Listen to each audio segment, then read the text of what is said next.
बिस्मिल्लाहिर्रहमानिर्रहीम, अस्सलामुअलैकुम, good morning, welcome to सुबह सवेरे पाकिस्तान। मैं हूं हमजा तारक और मैं हूं इशाल सुलेमान। प्रोग्राम का आगाज़ करेंगे इस उम्मीद के साथ कि आपका दिन अच्छा गुजरेगा, आप खुशबाश होंगे। और आज जुमातुल मुबारक भी है, तो आज मुबारक दिन भी है। बिल्कुल ऐसे ही है, और हम उम्मीद करते हैं कि आप लोग जो 30 साल से ज़ायद उम्र के अफराद हैं वो ख़ुद को रजिस्टर करवा चुके होंगे वैक्सीनेशन के लिए, और 40 साल से ज़ायद अफराद जो है वो तो ख़ुद को जो है वैक्सीनेट धड़ाधड़ करवा रहे होंगे, जा रहे होंगे। और अगर आप नहीं कर रहे हैं तो फिर आपको क्या करना है, आपको ये काम करना है, बहुत ज़्यादा ज़रूरी है कि आप ये काम हमजा आप कब वैक्सीनेट करवा रहे हैं? मेरा जैसे ही नंबर लग जाएगा मुझे मैसेज आ जाएगा कि जी कि आप आएँ और आके वैक्सीनेट करवाएं। मैं तो 1 मिनट नहीं लगाऊंगा। मतलब आप कहना चाह रहे हैं कि अभी एज ब्रैकेट में आप नहीं आए? अभी मैसेज नहीं आया ना कि आप आएँ और आके खुद को वैक्सीनेट करवाएं, क्योंकि अभी वॉक इन तो 40+ है, उससे नीचे वॉक इन अभी तक है ही नहीं। और अभी अच्छा, ये मसला बड़े घरों में चल रहा है हमजा। हस्बैंड जो वाइफ्स को कहते हैं कि भाई तुम्हारी एज ब्रैकेट के लोगों की वैक्सीन शुरू हो गई है तो तुम जल्दी से जाके वैक्सीन लगवा लो, और वाइफ्स कहती हैं कि मैं तो अभी 30 अबव हुई ही नहीं हूँ, तो मैं कैसे वैक्सीनेट हो? जो मतलब उम्रों का यहाँ पर जो है ना वो खुल के पता चल रहा है। हस्बैंड्स को आईडी कार्ड्स ले लेने चाहिए। निकाह नामे में सब कुछ दर्ज है, आपने परेशान नहीं होना। खैर,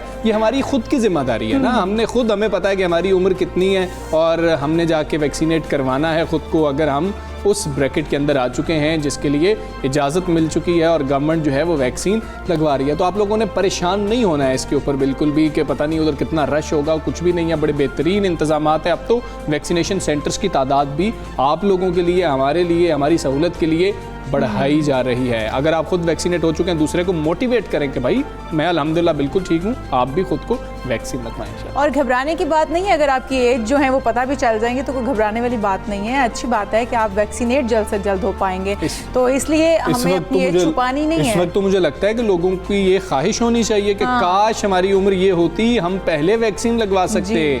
तो ये तो अब आपकी ये ख्वाहिश होनी चाहिए थी। खैर, हम उम्मीद करते हैं कि सब लोग इंशाल्लाह पाकिस्तान में खुद को वैक्सीनेट करवाएंगे, वैक्सीनेशन के प्रोसेस का हिस्सा बनेंगे। अभी हम सबसे पहले कोरोना वायरस की ही बात करेंगे। इशाल, आज एक अच्छी खबर ये है कि मतलब 22 से इत्मीनान कहा जाए तो इसको गलत नहीं होगा कि 5.95% जो है वो मुस्बत केसेस की शरह सामने आई है। गुज़श्ता 24 घंटों की 3070 केसेस जो हैं वो रिपोर्ट हुए हैं। और अगर हम लोग इसी तरह से एहतियात करते रहे, जिस तरह से SOPs पर अमल दरामद हो रहा है, हम करते रहे, तो यकीनन इंशाअल्लाह ये तादाद जो है मज़ीद कम होगी और एक दिन ख़त्म हो जाएगी। हम बहुत जल्दी इस वबा से निकल आएंगे मुकम्मल तौर पर। और जिस तरह से तमाम हुकूमतें जो हैं वो अपनी अपनी इस्तादाद के मुताबिक जो है तमाम तर जो कार्रवाइयाँ वो कर रही हैं, या फिर हर वो कोशिशें कर रही हैं ताकि लोग जो हैं वो किसी हद तक मुमकिन बना सकें, SOPs को यकीनी बनाया जा सके। तो मेरे ख्याल में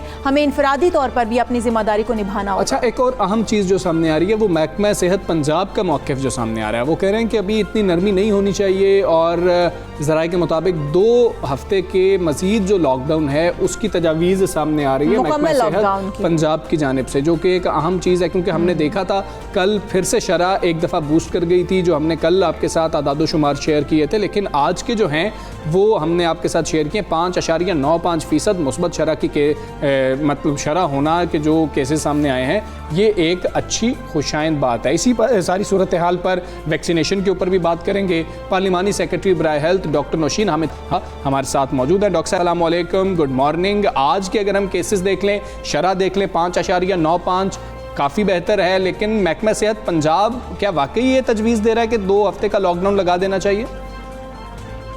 देखिए जी, ये मेरा ख्याल है हर जगह की प्रोविंस टू प्रोविंस जो है ना, ये तो एक नेशनल फिगर आता है जो 5.5 आप बता रहे हैं कि पूरे मुल्क की एवरेज कैलकुलेशन की जाती है।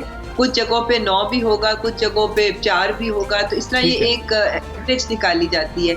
तो पंजाब के कुछ इलाकों में, खासतौर पे जो बड़े शहर हैं लाहौर और रावलपिंडी वगैरह, वहाँ पर अभी भी थोड़ी सी शरह जो है वो ज़्यादा है, ज़ायद ज़्यादा है। वहाँ पर क्लोजली निट कम्युनिटीज़ हैं, जो अर्बन स्लम्स हैं हमारे, वहाँ पे छोटे छोटे मोहल्ले हैं, बहुत ज़्यादा क्लोज प्रॉक्सिमिटी है लोगों की।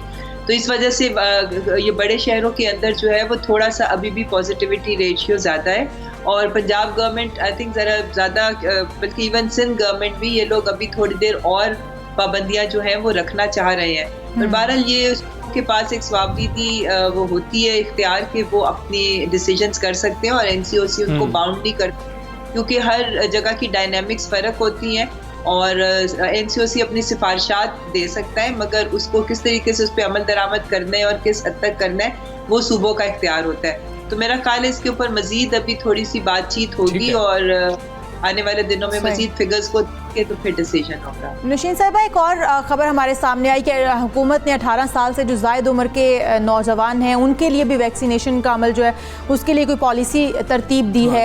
जो बैरून मुल्क जाने वाले जिनके पास अकामा है या फिर जो नेशनलिटी होल्डर हैं या तालीम के लिए जो जाते हैं वहाँ पर, इस हवाले से भी आगाह कीजिएगा। बाकी जो हमारे मुल्क में रहने वाले 18 साल से ज़ायद उम्र के लोग हैं उनके लिए वैक्सीन कब से शुरू कर दी जाएगी?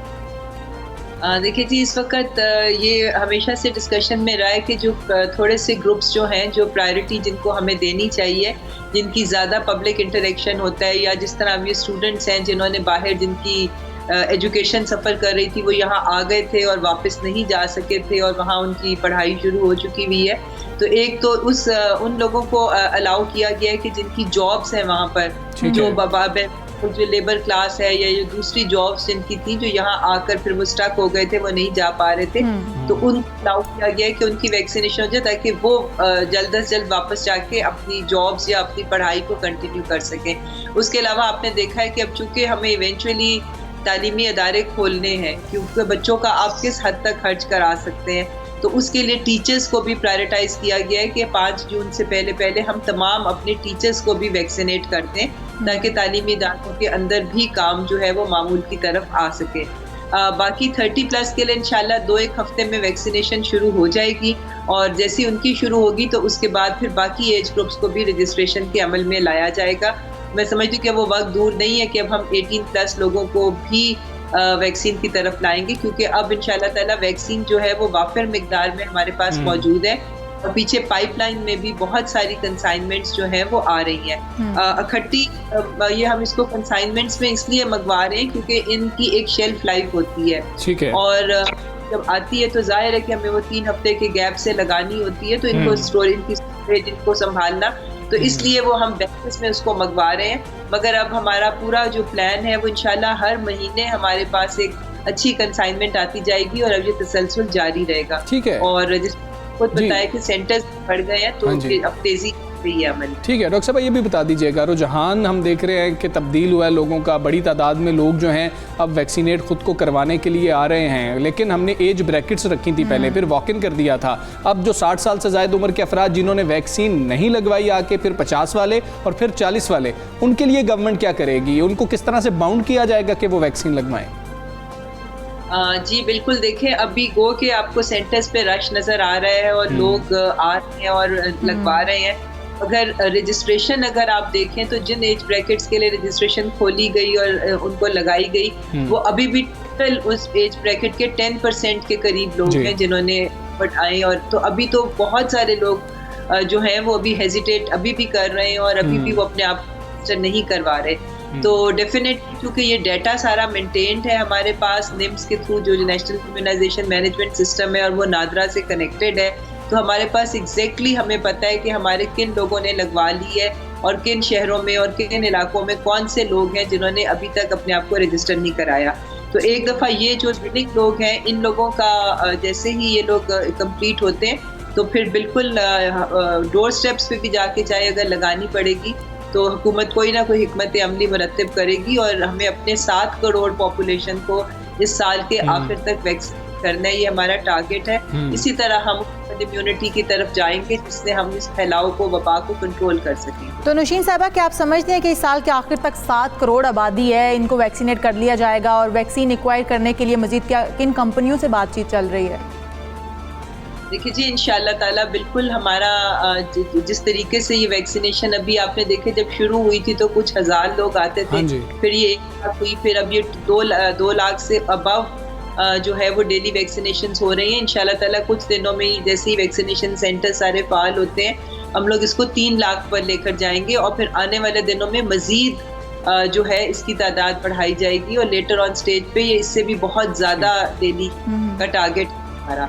तो वैक्सीन इस वक्त हमारे पास साइनोफार्म भी आ रही है, साइनोवैक भी आ रही है, कैंसिनो बायो की जो अच्छी खबर है कि वो बाहर से भी हमारे पास प्रिपेयर्ड वैक्सीन भी आ रही है और पाकिस्तान में भी वो बन रही है। बैच जो है वो NIH में तैयार हो गया हुआ है और वो क्वालिटी टेस्टिंग उसकी हो रही है और चाइनीज टीम यहाँ पर मौजूद है हमें गाइड करने के लिए, और जैसे ही वो इंश्योर हो जाता है कि वो क्वालिटी बैच बन गया है और वो हर तरह से उसकी क्वालिटी एश्योर्ड है, तो इंशाल्लाह मुझे उम्मीद है कि थोड़े दिनों में वो हमारी लोकल मैन्युफैक्चर्ड वैक्सीन जो है, जो यहाँ पे जिसकी पैकेजिंग हो रही है, वो भी लगनी शुरू हो जाएगी।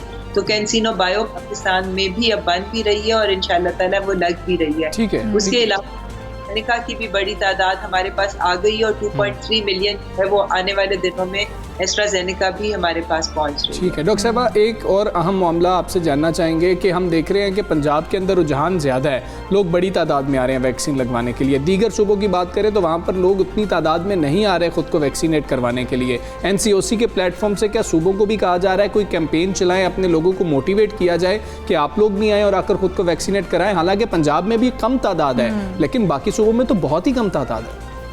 हाँ जी, नहीं एक्चुअली इसमें अब आप ये देखिए कि पॉपुलेशन पे भी डिपेंड करता है ना। पंजाब की पॉपुलेशन जो है वो तमाम सूबों से ज्यादा है और तकरीबन 10-11 करोड़ जो है हमारे 22 करोड़ से, तो वो 60% पॉपुलेशन जो है वो पंजाब में है। तो जाहिर है जहाँ पॉपुलेशन ज्यादा होगी वहाँ पर अगर उसके 10% होंगे तो वो बहुत ज्यादा होंगे, जहाँ कम पॉपुलेशन है उसके 10% होंगे तो वो उसमें बहुत फर्क होगा। अच्छा, परसेंटेज सेम है? जी तकरीबन मतलब है कि सेम है, मगर NCOC की तरफ से ये हदायत और टारगेट्स दिए गए हैं प्रोविंस को कि आपने इतनी तादाद जो है उनकी पॉपुलेशन के हिसाब से कि आपको जैसे पंजाब को तकरीबन 90,000 1 लाख के करीब का टारगेट है कि उन्होंने डेली उसको अचीव करना है। वो कई दफ़ा उससे ज़्यादा भी अचीव कर लेते हैं, मगर NCOC ने तमाम सूबों को जो है वो टारगेट्स दिए हुए हैं कि उनकी डेली वैक्सीनेशन कम अज़ कम वो इतने लेवल पे होनी चाहिए। अच्छा नुशीन साहिबा, हमने देखा कि सिंध में ड्राइव थ्रू वैक्सीनेशन का अमल जो है वो शुरू किया गया कि जिन इलाकों में या जिन लोगों तक जो वैक्सीन सेंटर तक नहीं पहुंच सकते उनके लिए वहां तक जो है वो रिसाई मुमकिन बनाई गई। क्या पंजाब हुकूमत का भी ऐसा कोई इनिशिएटिव है जो आने वाले दिनों में हमारे सामने आ सके? जी बिल्कुल, वहाँ पर भी ये प्रपोजल डॉक्टर यास्मीन राशिद ने डिस्कस किया था कि हम ऐसी बसेस या ऐसी ट्रांसपोर्ट चलाएं जो लोगों को वैक्सीनेशन सेंटर्स तक लेकर आए। और उसके अलावा आपको पता है कि 1033 की एक फैसिलिटी मौजूद है जिसके ऊपर अगर आप करते हैं तो जो आपके सीनियर जो 80+ लोग या जो बेड रिडन लोग हैं जिनको सेंटर्स पे लाना मुश्किल है उनको फैसिलिटेट किया जा रहा है, उनको होम सर्विस प्रोवाइड की जा रही है। बिल्कुल ठीक। डॉक्टर साहब बहुत शुक्रिया आपका, सुबह सवेरे पाके आप बात कर रही थी और वैक्सीनेशन का प्रोसेस किस तरह से जारी है वो उन्होंने हमें बताया। साथ एक अच्छा फैसला कल किया गया इशाल, तालीमी सरगर्मियाँ जारी रखनी है और कोरोना से महफूज भी रहना है और इसी को मद्देनज़र रखते हुए वफाकी हुकूमत ने असातिज़ा को जल्द अज जल्द कोरोना वैक्सीन लगवाने का फैसला किया है, जो कि बहुत ही अच्छा फैसला है। जो कि हम बार बार ये बात कर भी रहे थे कि असातिज़ा को वैक्सीन लगना बहुत ज़रूरी है ताकि जब असातिज़ा वैक्सीनेट हो जाएंगे तो स्कूल जो हैं वो उसी तरह से रूटीन के मुताबिक खुल सकेंगे। कोरोना वायरस के बाद तालीमी शोबे को पहुँचने वाला नुकसान जो है वो इससे कुछ कम हो सकेगा जब असातिज़ा जो है वैक्सीनेट हो चुके होंगे और इम्तिहानी जो अमला है उसको भी वैक्सीनेट किया जाएगा, असातिज़ा को वैक्सीनेट किया जाएगा और ये इम्तिहानात से पहले जो है वो कर दिया जाएगा। हाँ जी ऐसे ही है। और तर्जुमान वज़ारत तालीम ने यही बताया कि असातिज़ा को वैक्सीन लगाने का अमल 5 जून तक जो है मुकम्मल करने का फैसला किया गया है, जो कि बहुत अच्छी बात है। इम्तिहानात शुरू होने से कबल इम्तिहानी अमले और खेलों से मुतालिक जो स्टाफ है उसको भी वैक्सीन लगाई जाएगी और वज़ारत तालीम ने इस हवाले से NCOC को सूबों की मदद करने की दरख्वास्त दी। बिल्कुल ऐसा ही है। तर्जुमान के मुताबिक बताया जा रहा था कि असातिज़ा की वैक्सीनेशन के लिए सूबाई चीफ सेक्रेटरीज़ को मरासला भेज दिया गया है। जल्द ही वैक्सीन जो है वो असातिज़ा की शुरू कर दी जाएगी और जिस तरीके से हम देख रहे हैं कि एज ग्रुप से निकल कर अब स्टूडेंट्स को वैक्सीनेट किया जा रहा है, असातिज़ा को वैक्सीनेट किया जा रहा है, तो ये बड़ा इंपॉर्टेंट चीज़ थी। इस वक्त जो स्टूडेंट्स बाहर जाने वाले स्टूडेंट्स हैं उनकी बात करें जो 18 साल से अबव हैं, तो इसलिए ये बड़ी इंपॉर्टेंट चीज़ थी और ये हो रही है। आप, जिसकी वजह से हम समझते हैं कि बहुत जल्द हम इस वबा से बाहर निकल सकते हैं। बिल्कुल ऐसे ही। इसी पर बात करेंगे। हमारे साथ पार्लिमानी सेक्रेटरी तालीम वजीहा कमर साहिबा मौजूद हैं। वजीहा साहिबा अस्सलाम वालेकुम, गुड मॉर्निंग। बहुत ही अच्छा फैसला है, हमने प्रायोरिटी पे रखा टीचर्स को, ये बहुत अच्छी बात है। टीचर्स खुद को किस तरीके से रजिस्टर करवाएंगे? क्या ये सिर्फ सरकारी टीचर्स के लिए होगा या प्राइवेट स्कूल के जो टीचर्स हैं, असातिज़ा हैं, उनके लिए भी होगा? इदारों के किस तरीके से वेरीफाई करेंगे कि ये उस्ताद ही हैं? देखें, इस वक्त एजुकेशन सेक्टर ने जितना सफ़र किया है कोरोना वायरस के बाद, वो एक उसका अंदाज़ा नहीं लगाया जा सकता। ना कि सिर्फ जो तालीमी सिलसिला है वो इससे बहुत बुरी तरह से मुतासर हुआ है, बल्कि जो इससे रिलेटेड जो बाकी सरगर्मियाँ हैं, जो बिज़नेस जैसे छोटे स्कूल्स हैं, प्राइवेट स्कूल्स हैं, उनके ऊपर भी बहुत बुरी तरह अफेक्ट हुआ है ये। अच्छा, अब इसके अंदर हमने NCOC से डिस्कशंस करके और ये देख कर के तालीमी सिलसिले को, लर्निंग लॉसेस को कैसे पूरा किया जा सके और तालीमी सरगर्मियों को कैसे एक नॉर्मल हालात में लाया जा सके और कैसे शुरू किया जा सके, क्योंकि एग्ज़ाम्स भी होने हैं। आप देखें कि 20 जून या उसके बाद से एग्ज़ाम्स भी होंगे, तो वो मुमकिन नहीं है कि आप 50 लाख बच्चे जो कि 9th, 10th, 11th, 12th जो कि अब आएंगे और एग्ज़ाम्स देंगे, तो उसके लिए ये आप बगैर वैक्सीनेशन के आप इसको शुरू कर सकें। तो इसके लिए NCOC से जो हमारी बातचीत चल रही थी, उसमें फेडरल गवर्नमेंट जो है वो एक कोऑर्डिनेशन का रोल भी प्ले करेगी। सूबे और हमारे जो फेडरेटिंग यूनिट्स हैं वहाँ पर भी असातिज़ा को तरजीही बुनियादों पर, असातिज़ा और साथ जो सपोर्ट स्टाफ होगा उसको भी तरजीही बुनियादों पर ये वैक्सीनेशन जो है वो दी जाएगी। अब देखें, इसके जो ऑपरेशनल और जो इसके जो इम्प्लीमेंटेशन के जो इश्यूज़ हैं वो सूबाई गवर्नमेंट जो है वो उसको टेकअप करेगी। और ICT में हमारे पास फेडरल डायरेक्टरेट ऑफ एजुकेशन और private education regulatory authority PERA जो है वो इसको देखेगी कि किस तरह से इन असातिज़ा को इन्हीं वैक्सीनेशन सेंटर्स में रजिस्टर किया जाए और ये मैंडेटरी हो कि ये टीचर्स और सपोर्ट स्टाफ जितना भी है, ये स्कूल्स खुलने तक 5 जून जो एक डेट दी गई है फाइनल, तब तक इन सब की वैक्सीनेशन हो जाए। ठीक हो गया। अच्छा वजीर कमर साहब, ये बता दीजिएगा, आज से ये सारा जो ट्रैक है, फास्ट ट्रैक, ये शुरू हो जाएगा। ठीक हो गया। वजीर साहब ये बताइएगा, जैसे कि हमजा ने पूछा भी कि किस तरीके से इंश्योर किया जाएगा कि ये असातिज़ा ही हैं, कोई मतलब कोई चेक एंड बैलेंस किस तरह से रखा जाएगा? और दूसरी बात ये भी बताइएगा कि जिस तरह से हमने पूछा पहले भी कि जो प्राइवेट स्कूल के असातिज़ा होंगे उनको भी वैक्सीनेट किया जाएगा या फिर सिर्फ सरकारी स्कूल के जो असातिज़ा होंगे उनको वैक्सीनेट किया जाएगा? देखिए, प्रेफरेंशियल बेसिस पे तमाम असातिज़ा और तमाम सपोर्ट स्टाफ, इसके अंदर कोई तफरीक नहीं कि सरकारी या इसके अंदर प्राइवेट। दूसरे ये देखें कि 30+ जो है वो तो ऑलरेडी रजिस्ट्रेशन शुरू हो गई है 2 हफ्तों के बाद। तो जो हमारे असातिज़ा 30+ और 40+ हैं, उसके अंदर कोई ऐसी बात नहीं है कि कोई आके तो उसमें कोई और आके वैक्सीन लगवा लेगा और असातिज़ा पीछे रह जाएंगे। ये मैंडेटरी होगा उनके लिए। और ये कंसर्न जो अथॉरिटीज़ हैं सूबों के अंदर भी चीफ सेक्रेटरीज को भी खत लिखे गए और वो ये इंश्योर करेंगे कि जिन स्कूल्स में जहां भी असातिज़ा, सपोर्टिंग स्टाफ और एग्जाम्स लेने के लिए जो इन्विजिलेटर्स हैं वो सब रजिस्टर हों और उनको ये वैक्सीन लगे। ठीक है, मैंडेटरी किया जाएगा। ये बहुत अहम चीज़ है जो आप कह रही हैं कि हम देख रहे हैं कि लोग अभी भी हेजिटेट कर रहे हैं। मैंडेटरी किस तरीके से किया जाएगा? क्या उन असातिज़ा को फिर कहा जाएगा कि आप स्कूल्स में या तालीमी इदारों में दाखिल नहीं हो सकते अगर आप वैक्सीन नहीं लगवाएंगे? जी देखिए, इसके लिए हमारी कोशिश पूरी है और साथ मैं यहाँ पे पर्सनली अपील भी करूँगी असातिज़ा को, तमाम स्टाफ को, कि वो वॉलंटरली आगे आएं और ये वैक्सीन लगवाएं। क्योंकि जब एग्जाम्स होंगे तो एग्जाम्स में तो ये मुमकिन नहीं होगा कि उससे पहले हमारी ये कोशिश होगी कि ये तमाम स्टाफ और असातिज़ा ये वैक्सीनेटेड हो चुके हों। बिल्कुल ठीक है। वजीहा साहिबा, साथ में ये भी बता दीजिएगा कि हम ये देख रहे हैं कि पहले तो कई ऐसे स्कूल्स होंगे या फिर कई ऐसी चीज़ें होंगी जो बाकायदा तौर पर रजिस्टर्ड नहीं होंगी पाकिस्तान के अंदर। ये भी बहुत बड़ा मसला है। फिर हम उसके ऊपर चेक कैसे रखेंगे? क्योंकि तरजीही बुनियादों पर लाने का मकसद तो यही है कि तालीमी निज़ाम हमारा जो है वो बुरी तरह मुतासिर हुआ है, आगे मुतासिर ना हो, अगला जो साल है वो भी अच्छा गुजरे। जी बिल्कुल सही। और ये देखिए, इसके अंदर हर एक ने अपना रोल प्ले करना है।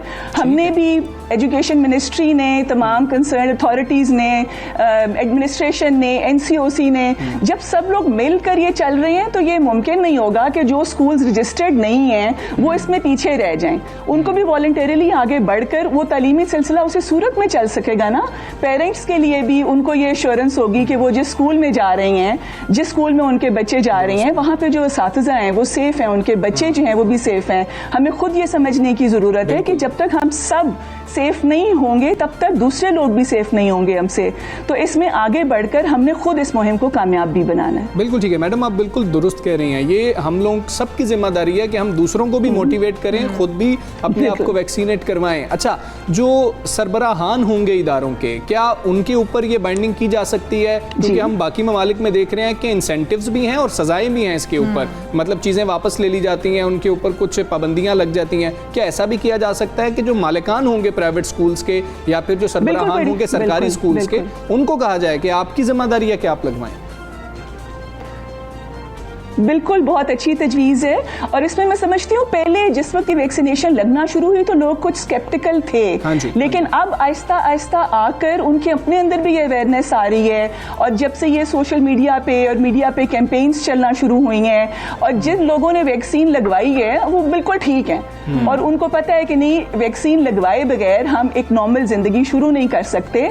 तो ये जो एक लोगों में थोड़े से शुकूक व शुबहात से वो ख़त्म होते जा रहे हैं। बिल्कुल ठीक कह रही हैं वजीहा साहिबा, बहुत शुक्रिया आपका, बहुत नाम है गवर्नमेंट का। आप सुबह सवेरे पाकिस्तान का हिस्सा बनी, थैंक यू वेरी मच। और इशाल देखें, अब ये हम सब की भी जिम्मेदारी है, हम साथ ये भी चाहते हैं कि हमारा तालीम का जो निज़ाम है वो बिल्कुल ठीक तरीके से रवा दवा रहे और बच्चों का जो है बहुत ज़्यादा हर्ज हो रहा है। तो हुकूमत के साथ साथ हुकूमत तो यही कर सकती है कि आपको ये कह दे कि जी कि हम आपको ये सहूलत दे रहे हैं, तरजीही बुनियादों पर आपको वैक्सीन लगवाएंगे, बाकी तो हमारी जिम्मेदारी है। मांगे बिल्कुल ऐसा ही है। जिस तरह से कह भी रही थी वो कि जो हमारा आधे से ज़्यादा साथीज़ा का जो कोटा है वो तो 30+ हैं और जो नहीं है उनके लिए वैसे ही तरजीही बुनियादों पर खोली जा रही है वैक्सीन। और कल से वो बता रही हैं कि इसका अमल शुरू हो जाएगा और जब कल से शुरू हो जाएगा 6 जून तक मुकम्मल कर लिया जाएगा। तो इंशाल्लाह ताला उसके बाद तो इसमें ताख़ीर या फिर किसी किस्म की कोई कबाहत है ही नहीं। स्कूल का तमाम निज़ाम जो वैसे का वैसे ही चलता रहेगा जैसे कि रूटीन के मुताबिक पहले चलता। और फिर इंशाल्लाह जब बच्चों की वैक्सीन आ जाएगी तो फिर उनको भी वैक्सीनेट किया जा सकेगा। यहाँ पर हम एक ब्रेक लेंगे और ब्रेक के बाद वापस आएंगे। Stay with us.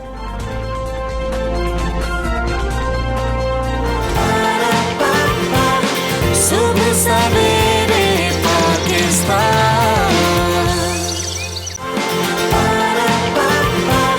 सुबह सवेरे पाकिस्तान।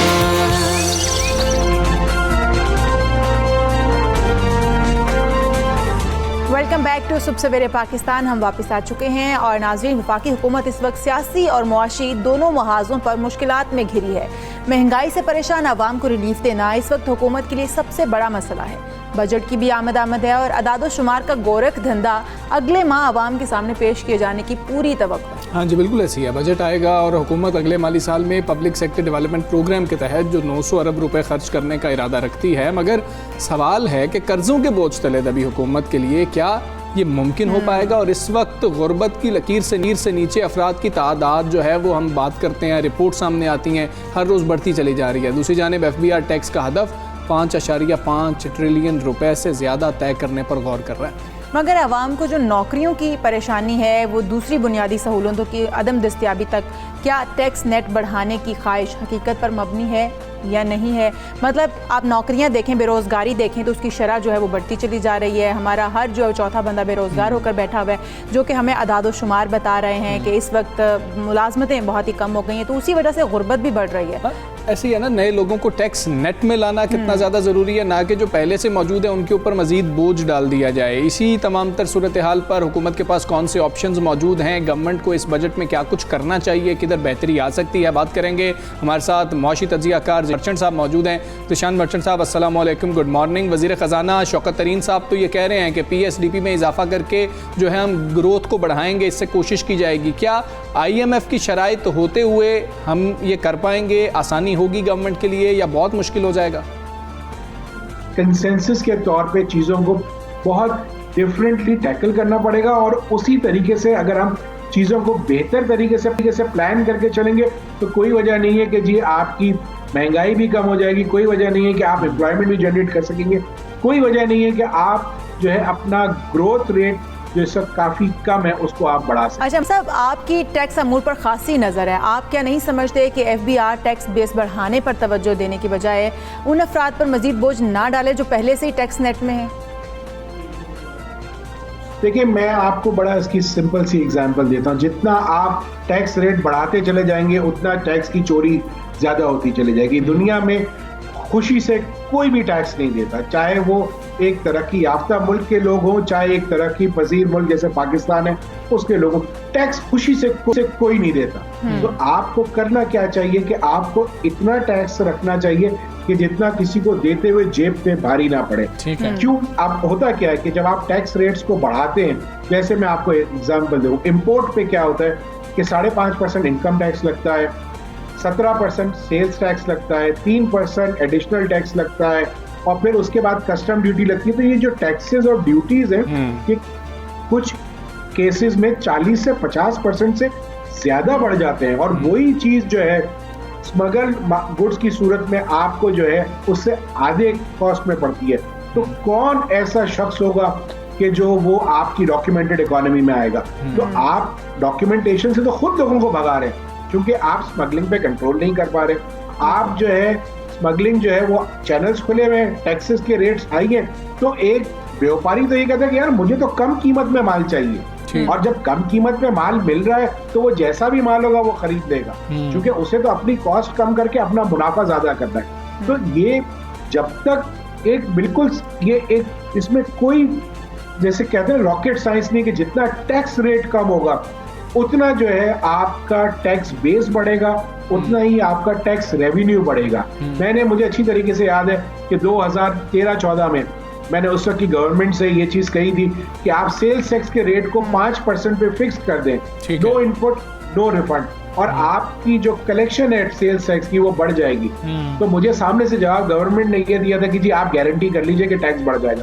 तो जी देखिए, बात ये कि जब तक आइडियाज को आप वर्किंग नहीं करेंगे तो आप एक ककून में बैठे रहेंगे, तो और वो उसके बाद कभी भी आप नहीं बन सकते। हम हमेशा से ये कहते हैं कि अगर केक का साइज इतना सा है तो शेयर सबका छोटा होगा, केक का साइज इतना बड़ा कर दीजिए सबका केक शेयर बड़ा हो जाएगा। तो इस वक्त जरूरत ये है कि गवर्नमेंट को चाहिए कि ना सिर्फ सेल्स टैक्स का रेट कम करे बल्कि इनकम टैक्स के रेट को भी कम करना पड़ेगा। इससे फौरी इफेक्ट क्या होगा? एक तो आपकी महंगाई कम हो जाएगी क्योंकि कॉस्ट रिलेटेड होती है इससे, क्योंकि ये टैक्सेस बिल्ड करके कंज्यूमर को पास ऑन कर दी जाती है। तो इससे सबसे पहले तो कॉस्ट कम होगी, कॉस्ट कम होने से जो है कीमतें कम हो जाएंगी और इन्फ्लेशन कम होगा। दूसरे तौर पे जगह पे इसका फ्लिप साइड पे टैक्स रेवेन्यू ज्यादा कलेक्ट होगा क्योंकि जब टैक्स रेट कम होगा और स्मगलिंग वायबल नहीं रहेगी तो लोग ऑफिशियल चैनल से उसे मंगाना शुरू कर देंगे। तो मैं ये समझता हूँ कि ये चीज जो है गवर्नमेंट को सोचनी चाहिए। ये ऐसा नहीं है कि गवर्नमेंट को बताई नहीं, उसको गवर्नमेंट को मालूम नहीं है। मैं समझता हूँ कि ये स्टेप लेने से शायद गवर्नमेंट। ज़ीशान मर्चेंट साहब, हुकूमत के लिए फैसले करना इतना आसान भी नहीं है। एक तरफ हुकूमत को भारी कर्जों की वापसी का चैलेंज दरपेश है तो दूसरी तरफ तरक्याती स्कीमों के लिए मजीद फंड्स रखने के दावे भी गवर्नमेंट की जानिब से किए जा रहे हैं। हुकूमत क्या करे ये दोनों चीज़ें एक साथ मुमकिन हो पाएँ? देखिए, दो तरीके के लोन्स पाकिस्तान ने ले रखे हैं, एक डोमेस्टिक लोन्स है और एक फॉरेन लोन्स है। डोमेस्टिक लोन ये जो पाकिस्तान ने अपने ही यहाँ यानी पाकिस्तान में ही लोन्स दिए, जैसे कमर्शियल बैंक से लोन लिया हुआ है या दूसरी बोरोइंग से। एक वो लोन है कि जिसको हम कहते हैं कि जो फॉरेन लोन्स हैं, कि जैसे हमने IMF से लिया हुआ है, वर्ल्ड बैंक से लिया हुआ है, एशियन डेवलपमेंट बैंक से लिया हुआ है, पेरिस क्लब से लिया हुआ है, बहुत सारी जगहों से लिए हुए। अब प्रॉब्लम ये है कि over the period of years ये लोन बहुत ज्यादा अक्यूमुलेट होते रहे हैं और अनफॉर्चुनेटली अब उसका जो इंटरेस्ट कॉस्ट है वो बहुत ज्यादा तेजी से बढ़ता चला जा रहा है। और उसी में जो एक बीच में बहुत बड़ा जंप आ गया था कि जब डॉलर जो है वो 150 से 168 रुपए पे चला गया था, तो उसमें जो आपका जो रीपेमेंट का जो शेड्यूल था वो सारा डिस्टर्ब हो गया था। अब आप देख रहे हैं कि कुछ अरसे से अल्हम्दुलिल्लाह डॉलर बतदरीज 168 से 153 पे गया, 152 पे आया और 153 से 155 के दरमियान अब वो रैली करता है और फिर वापस आ जाता है। मैं समझता हूँ कि एक तो इससे कुछ ना कुछ फर्क जरूर पड़ेगा। फिर इसी तरीके से पाकिस्तान को अब ये देखना है कि अब वो अपनी कॉस्ट को कैसे कम कर सकता है। देखिए, एक्सपेंसेस को गवर्नमेंट को कम करना जरूरी है। हमें उन सफेद हाथियों को बंद करना पड़ेगा कि जो हमें कुछ कमा के नहीं देते और हम उनको सिर्फ खिलाए जा रहे हैं। आप मेरी बात से बिल्कुल बड़ी क्लियरली अंदाजा लगा लेंगे, वो एंटिटीज जो इस वक्त नुकसान में हैं और जो गवर्नमेंट जिसको ओन करती है, मेरा ये ख्याल है कि अब फोकस ये होना चाहिए कि इन जो बाकी टेन्योर रह गया है इस गवर्नमेंट का, कि इनमें से कोई एक या दो ऐसे आपको फैसले करने पड़ेंगे कि जिसमें एक या दो चीजों को आप व्हाइट एलिफेंट्स को बेच दें और अपने लॉसेस को कम करें। सिमिलरली आपको गवर्नमेंट को अपने खर्चे कम करने पड़ेंगे। मैं ये मानता हूं कि ये गवर्नमेंट में जैसे खुसूसी तौर पे इमरान खान साहब ने अपने खर्चों को बहुत कोशिश की है, पर्सनल खर्चों को उन्होंने बिल्कुल भी नहीं किया, लेकिन फिर भी अभी भी गुंजाइश है। उनको अपने कैबिनेट के साइज को फिर रीथिंक करना चाहिए, उसको रिड्यूस करना चाहिए, क्योंकि वो हमेशा से ये दावे करते आए हैं कि मैं जब आऊंगा, जब वो इलेक्ट नहीं हुए थे तो ये कहते थे कि मेरी कैबिनेट का साइज बहुत छोटा होगा। मैं ये समझता हूँ कि जो आपको कहीं ना कहीं टेक्नोक्रेट्स को लाना पड़ेगा और उनको एक मिक्स बना के पॉलिसीज के साथ जब आप चलेंगे तो मैं नहीं समझता कि आप के कोई वजह नहीं रहेगी कि आप अपनी कर्जों की इंस्टॉलमेंट्स को भी दे सकेंगे और आप तरक्याती फंड में भी और तरक्याती चीजों में भी पैसा लगा सकेंगे। हाँ, इसमें एक चीज और जरूर ये करनी चाहिए कि जैसे अब कोविड की वजह से पूरी दुनिया मुतासर है, तो पाकिस्तान को ये चाहिए कि गवर्नमेंट इस वक्त जो है इन लोगों से निगोशिएट करे कि ये जो इंटरेस्ट पेमेंट्स हैं इसको कुछ अरसे के लिए डेफर किया जाए, ताकि पाकिस्तान को भी ब्रीदिंग स्पेस मिले और हम वो जो डेफर होने से जो वो पैसा बचता है फिर उनको हम तरक्याती कामों में लगाएं और उससे फिर इकोनॉमिक साइकिल आपका शुरू हो जाए। तो मैं समझता हूँ कि अगर आप प्रॉपर तरीके से पाकिस्तान अपना केस को पेश करेगा तो कोई वजह नहीं है कि ये डेफरमेंट्स लेने में पाकिस्तान कामयाब हो जाएगा। और जो आप कह रहे हैं कि हम तरक्याती कामों में अगर पैसा लगाने में फिर उससे बहुत अच्छे तरीके से कामयाब आपकी तजवीज़ भी यकीनन हुकूमत तक पहुंच गई होगी। मर्चेंट साहब, अगले माली साल के लिए 5,500 अरब रुपए का मुमकिन टैक्स टारगेट क्या अचीवेबल है? देखिए, जब इस साल 5,550 अरब का जो टारगेट रखा गया था और हम सब ये कहते थे कि नामुमकिनात में से है, जो कि था, उसको रिवाइज किया गया पहले एक दफ़ा, फिर दूसरी दफ़ा, और अब जब वो फाइनल पोजीशन पे है 4,700 के लगभग, अब हम ये समझते हैं कि ये अचीवेबल टास्क है। अच्छा, आप अगर इसको पिछले साल से कंपेयर करें तो पिछले साल या पिछले 2 सालों या पिछले 3 सालों के मुकाबले में अब जो इस वक्त तक की अभी तक की टैक्स की कलेक्शन है वो पिछले 2-3 सालों के मुकाबले में हमने अपने टारगेट को ना सिर्फ अचीव किया है जो मंथ और मंथ टारगेट था, बल्कि उसको सरपास भी किया। उसकी वजह जो इम्पोर्टेंट रही कि आपकी इकोनॉमी जैसे टेक्सटाइल सेक्टर है उसने बड़ा भरपूर तरीके से काम किया, आपका सर्विस सेक्टर जो है बहुत अच्छी तरीके से काम कर रहा है, तो उससे उसकी वजह से जब एक्सपोर्ट्स बढ़ती हैं तो टैक्स रेवेन्यू जनरेट होता है। इसी तरीके से जैसे अब आप टेक्सटाइल के ऊपर ध्यान दे रहे हैं, मैं समझता हूं कि अब आपको आईटी सेक्टर के ऊपर बहुत अच्छी तरीके से ध्यान देने की जरूरत है। उसकी वजह ये है क्योंकि आप पिछले कई सालों से जो है वो $1 बिलियन की एक्सपोर्ट आईटी में करने से उसको क्रॉस नहीं कर पा रहे थे, और इस साल पे ना सिर्फ आपने $1 बिलियन की एक्सपोर्ट को क्रॉस किया बल्कि अब आप $2 बिलियन की एक्सपोर्ट को एम कर रहे हैं। ठीक है, आप इस बात का अंदाजा इस तरह से लगा सकते हैं कि इस वक्त पोटेंशियल आईटी सेक्टर में इतना ज्यादा है कि आपका पड़ोसी मुल्क इंडिया जो है इस वक्त वो तकरीबन $250 बिलियन की एक्सपोर्ट कर रहा है जी। तो पाकिस्तान तो अभी $1 बिलियन को क्रॉस किया है। पोटेंशियल कितना ज्यादा है आईटी सेक्टर को। सर्विसेज सेक्टर इस वक्त आपका 52% आपका जो जीडीपी है उसका रेवेन्यू का उसमें शामिल करता है। मेरे ये ख्याल से इस आईटी सेक्टर को, सर्विसेज सेक्टर को आपको बढ़ाना पड़ेगा और कोई वजह नहीं है कि हम ये टारगेट्स अचीव ना कर सकें अगर हम पॉलिसीज को कंसिस्टेंट रखेंगे। आप कोई मेजर ऐसे फ्लक्चुएशंस नहीं लेके आते बिजनेसेस में, तो कोई वजह नहीं है कि पाकिस्तान में आप ये टैक्स के टारगेट्स को अचीव नहीं कर सकते। मुश्किल जरूर होगा, अचीवेबल हैं। बहुत शुक्रिया आपका ज़िशान मर्चेंट साहब, आप 92 न्यूज़ से बात कर रहे थे। सबसे पहले पाकिस्तान का आप हिस्सा बने। अच्छा, अचीवेबल है उन्होंने कहा कि, और उन्होंने बात मानी कि पहले जब रखा गया था पिछले साल तो सब जो है मुआशी तज्जिया घर यही कह रहे थे कि ये अचीवेबल नहीं है, लेकिन अब हमें लग रहा है कि बात जो है वो मुमकिन है। लेकिन देखते हैं क्योंकि हुकूमत जो है वो इस वक्त 2-3 महाजों पर इकट्ठी जंग लड़ रही है, कर्जों के बोझ तले भी दबी हुई है। जब बजट आएगा तो फिर देखेंगे क्या होता है। कोरोना की जो सिचुएशन है ना, ये बहुत ज़्यादा खतरनाक ख़तरनाक भी रही है और अभी भी है, और हुकूमत के लिए बहुत ज़्यादा मुश्किलात इसकी वजह से भी आई हैं। हमें कितनी दफ़ा लॉकडाउन में जाना पड़ा, वापस आना पड़ा, तो मुआशी महाज पे जो है हुकूमत के लिए मुश्किलात तो हैं। आगे चलेंगे, पंजाब की बात कर लेते हैं। तो पंजाब के सरकारी मुलाजमीन के लिए भी अच्छी खबर है। सरकारी मुलाजमीन की तनख्वाहों में अलाउंस में जो फ़र्क है वो दूर करने के लिए वज़ीर आला पंजाब ने काबिल तहसीन फैसला किया। बिल्कुल ऐसा ही है, तनख्वाहों में इजाफे की मंजूरी दे दी है। वज़ीर आला उस्मान बुज़दार ने 15 और 10% स्पेशल अलाउंस की तजवीज़ मुस्तरद करते हुए हिदायत जारी की है कि सरकारी मुलाजमीन को 25% स्पेशल अलाउंस दिया जाए। हाँ जी, आप देख लें कि 10 से 15 की जो थी वो तजवीज़ थी और उन्होंने 25% की बात की है। वज़ीर आला पंजाब उस्मान बुज़दार की हिदायत पर ग्रेड 1 से लेकर ग्रेड 19 तक जो हैं 7,21,000 से ज़ायद सूबाई मुलाजमीन है जिनको स्पेशल अलाउंस दिया जाएगा, और पहले से जो स्पेशल एग्जीक्यूटिव अलाउंस लेने वाले मुलाजमीन है वो इससे फ़ायदा नहीं उठा सकेंगे। बिल्कुल ऐसा ही है, मतलब ये नहीं था कि पहले जो अलाउंस ले रहे थे उनको दोबारा से मिल जाएगा, जिनको पहले इस लिस्ट में शामिल नहीं किया गया था ये वो होंगे मुलाजमीन। दूर करना है ना एक्चुअली। आइंदा जो माह जून है इसमें स्पेशल अलाउंस तनख्वाहों में शामिल कर दिया जाएगा, तो ये एक अच्छी बात है। वज़ीर आला की जानिब से जो जारी बयान है उसमें कहा गया कि सरकारी मुलाजिम हमारे दस्ते बाजू हैं और हमें इनका ख्याल खुद करना है। बिल्कुल ऐसे ही है। क्या फैसले पंजाब गवर्नमेंट करने जा रही है, बात करेंगे। तर्जुमान पंजाब मुसर्रत जमशेद चीमा साहिबा हमारे साथ मौजूद है। मुसर्रत साहिबा अस्सलाम वालेकुम, गुड मॉर्निंग। पंजाब हुकूमत का पहले यह बता दें, फैसला तो किया गया, वज़ीर आला साहब ने ट्वीट भी की इसके ऊपर, कौन से मुलाजमीन हैं जो इस इजाफी अलाउंस के मुस्तहिक होंगे, फ़ायदा क्या होगा इससे? बिस्मिल्लाहिर्रहमानिर्रहीम, बहुत शुक्रिया एंड वेरी गुड मॉर्निंग।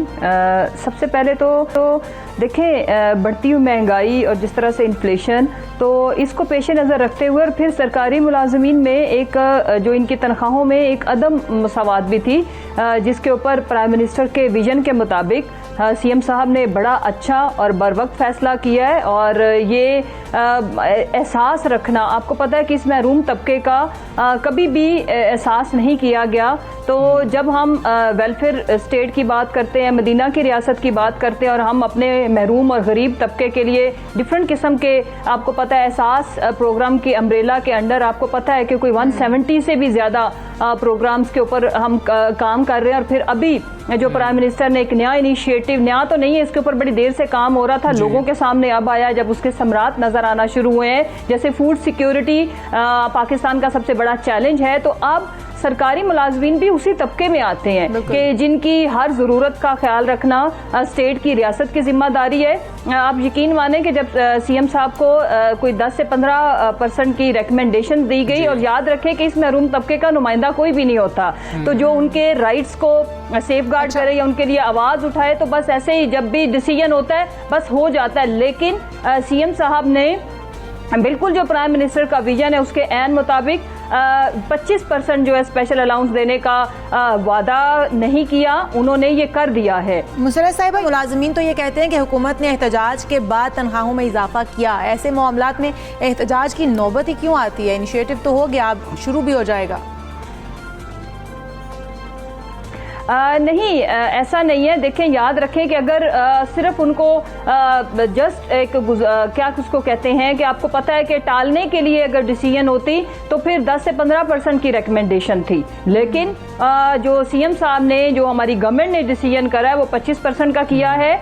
और देखें, ये फैसला तो होना ही था, लेकिन उन्होंने अपने राइट्स के लिए अगर आवाज़ उठाई तो इसका मतलब ये नहीं है कि अगर किसी ने प्रोटेस्ट किया तो इस चीज़ को कैटर किया गया। ये ऑलरेडी प्राइम मिनिस्टर साहब ने इंस्ट्रक्शंस दी हुई थी कि हमारा जो महरूम तबका उसमें ये लोग भी आते हैं और इनको भी महंगाई का उतना ही उससे ये मुतासिर होते हैं। तो ये बड़ा खुशाइंद और बड़ा ज़बरदस्त फैसला है जिसको हमें अप्रिशिएट करना चाहिए, जिसमें जो एक ग्रेड 1 से 19 तक के जो मुलाजमीन है उनको 1 जून की जो उनकी सैलरीज है उसमें 20% इंक्रीज के साथ स्पेशल अलाउंस मिलेगी।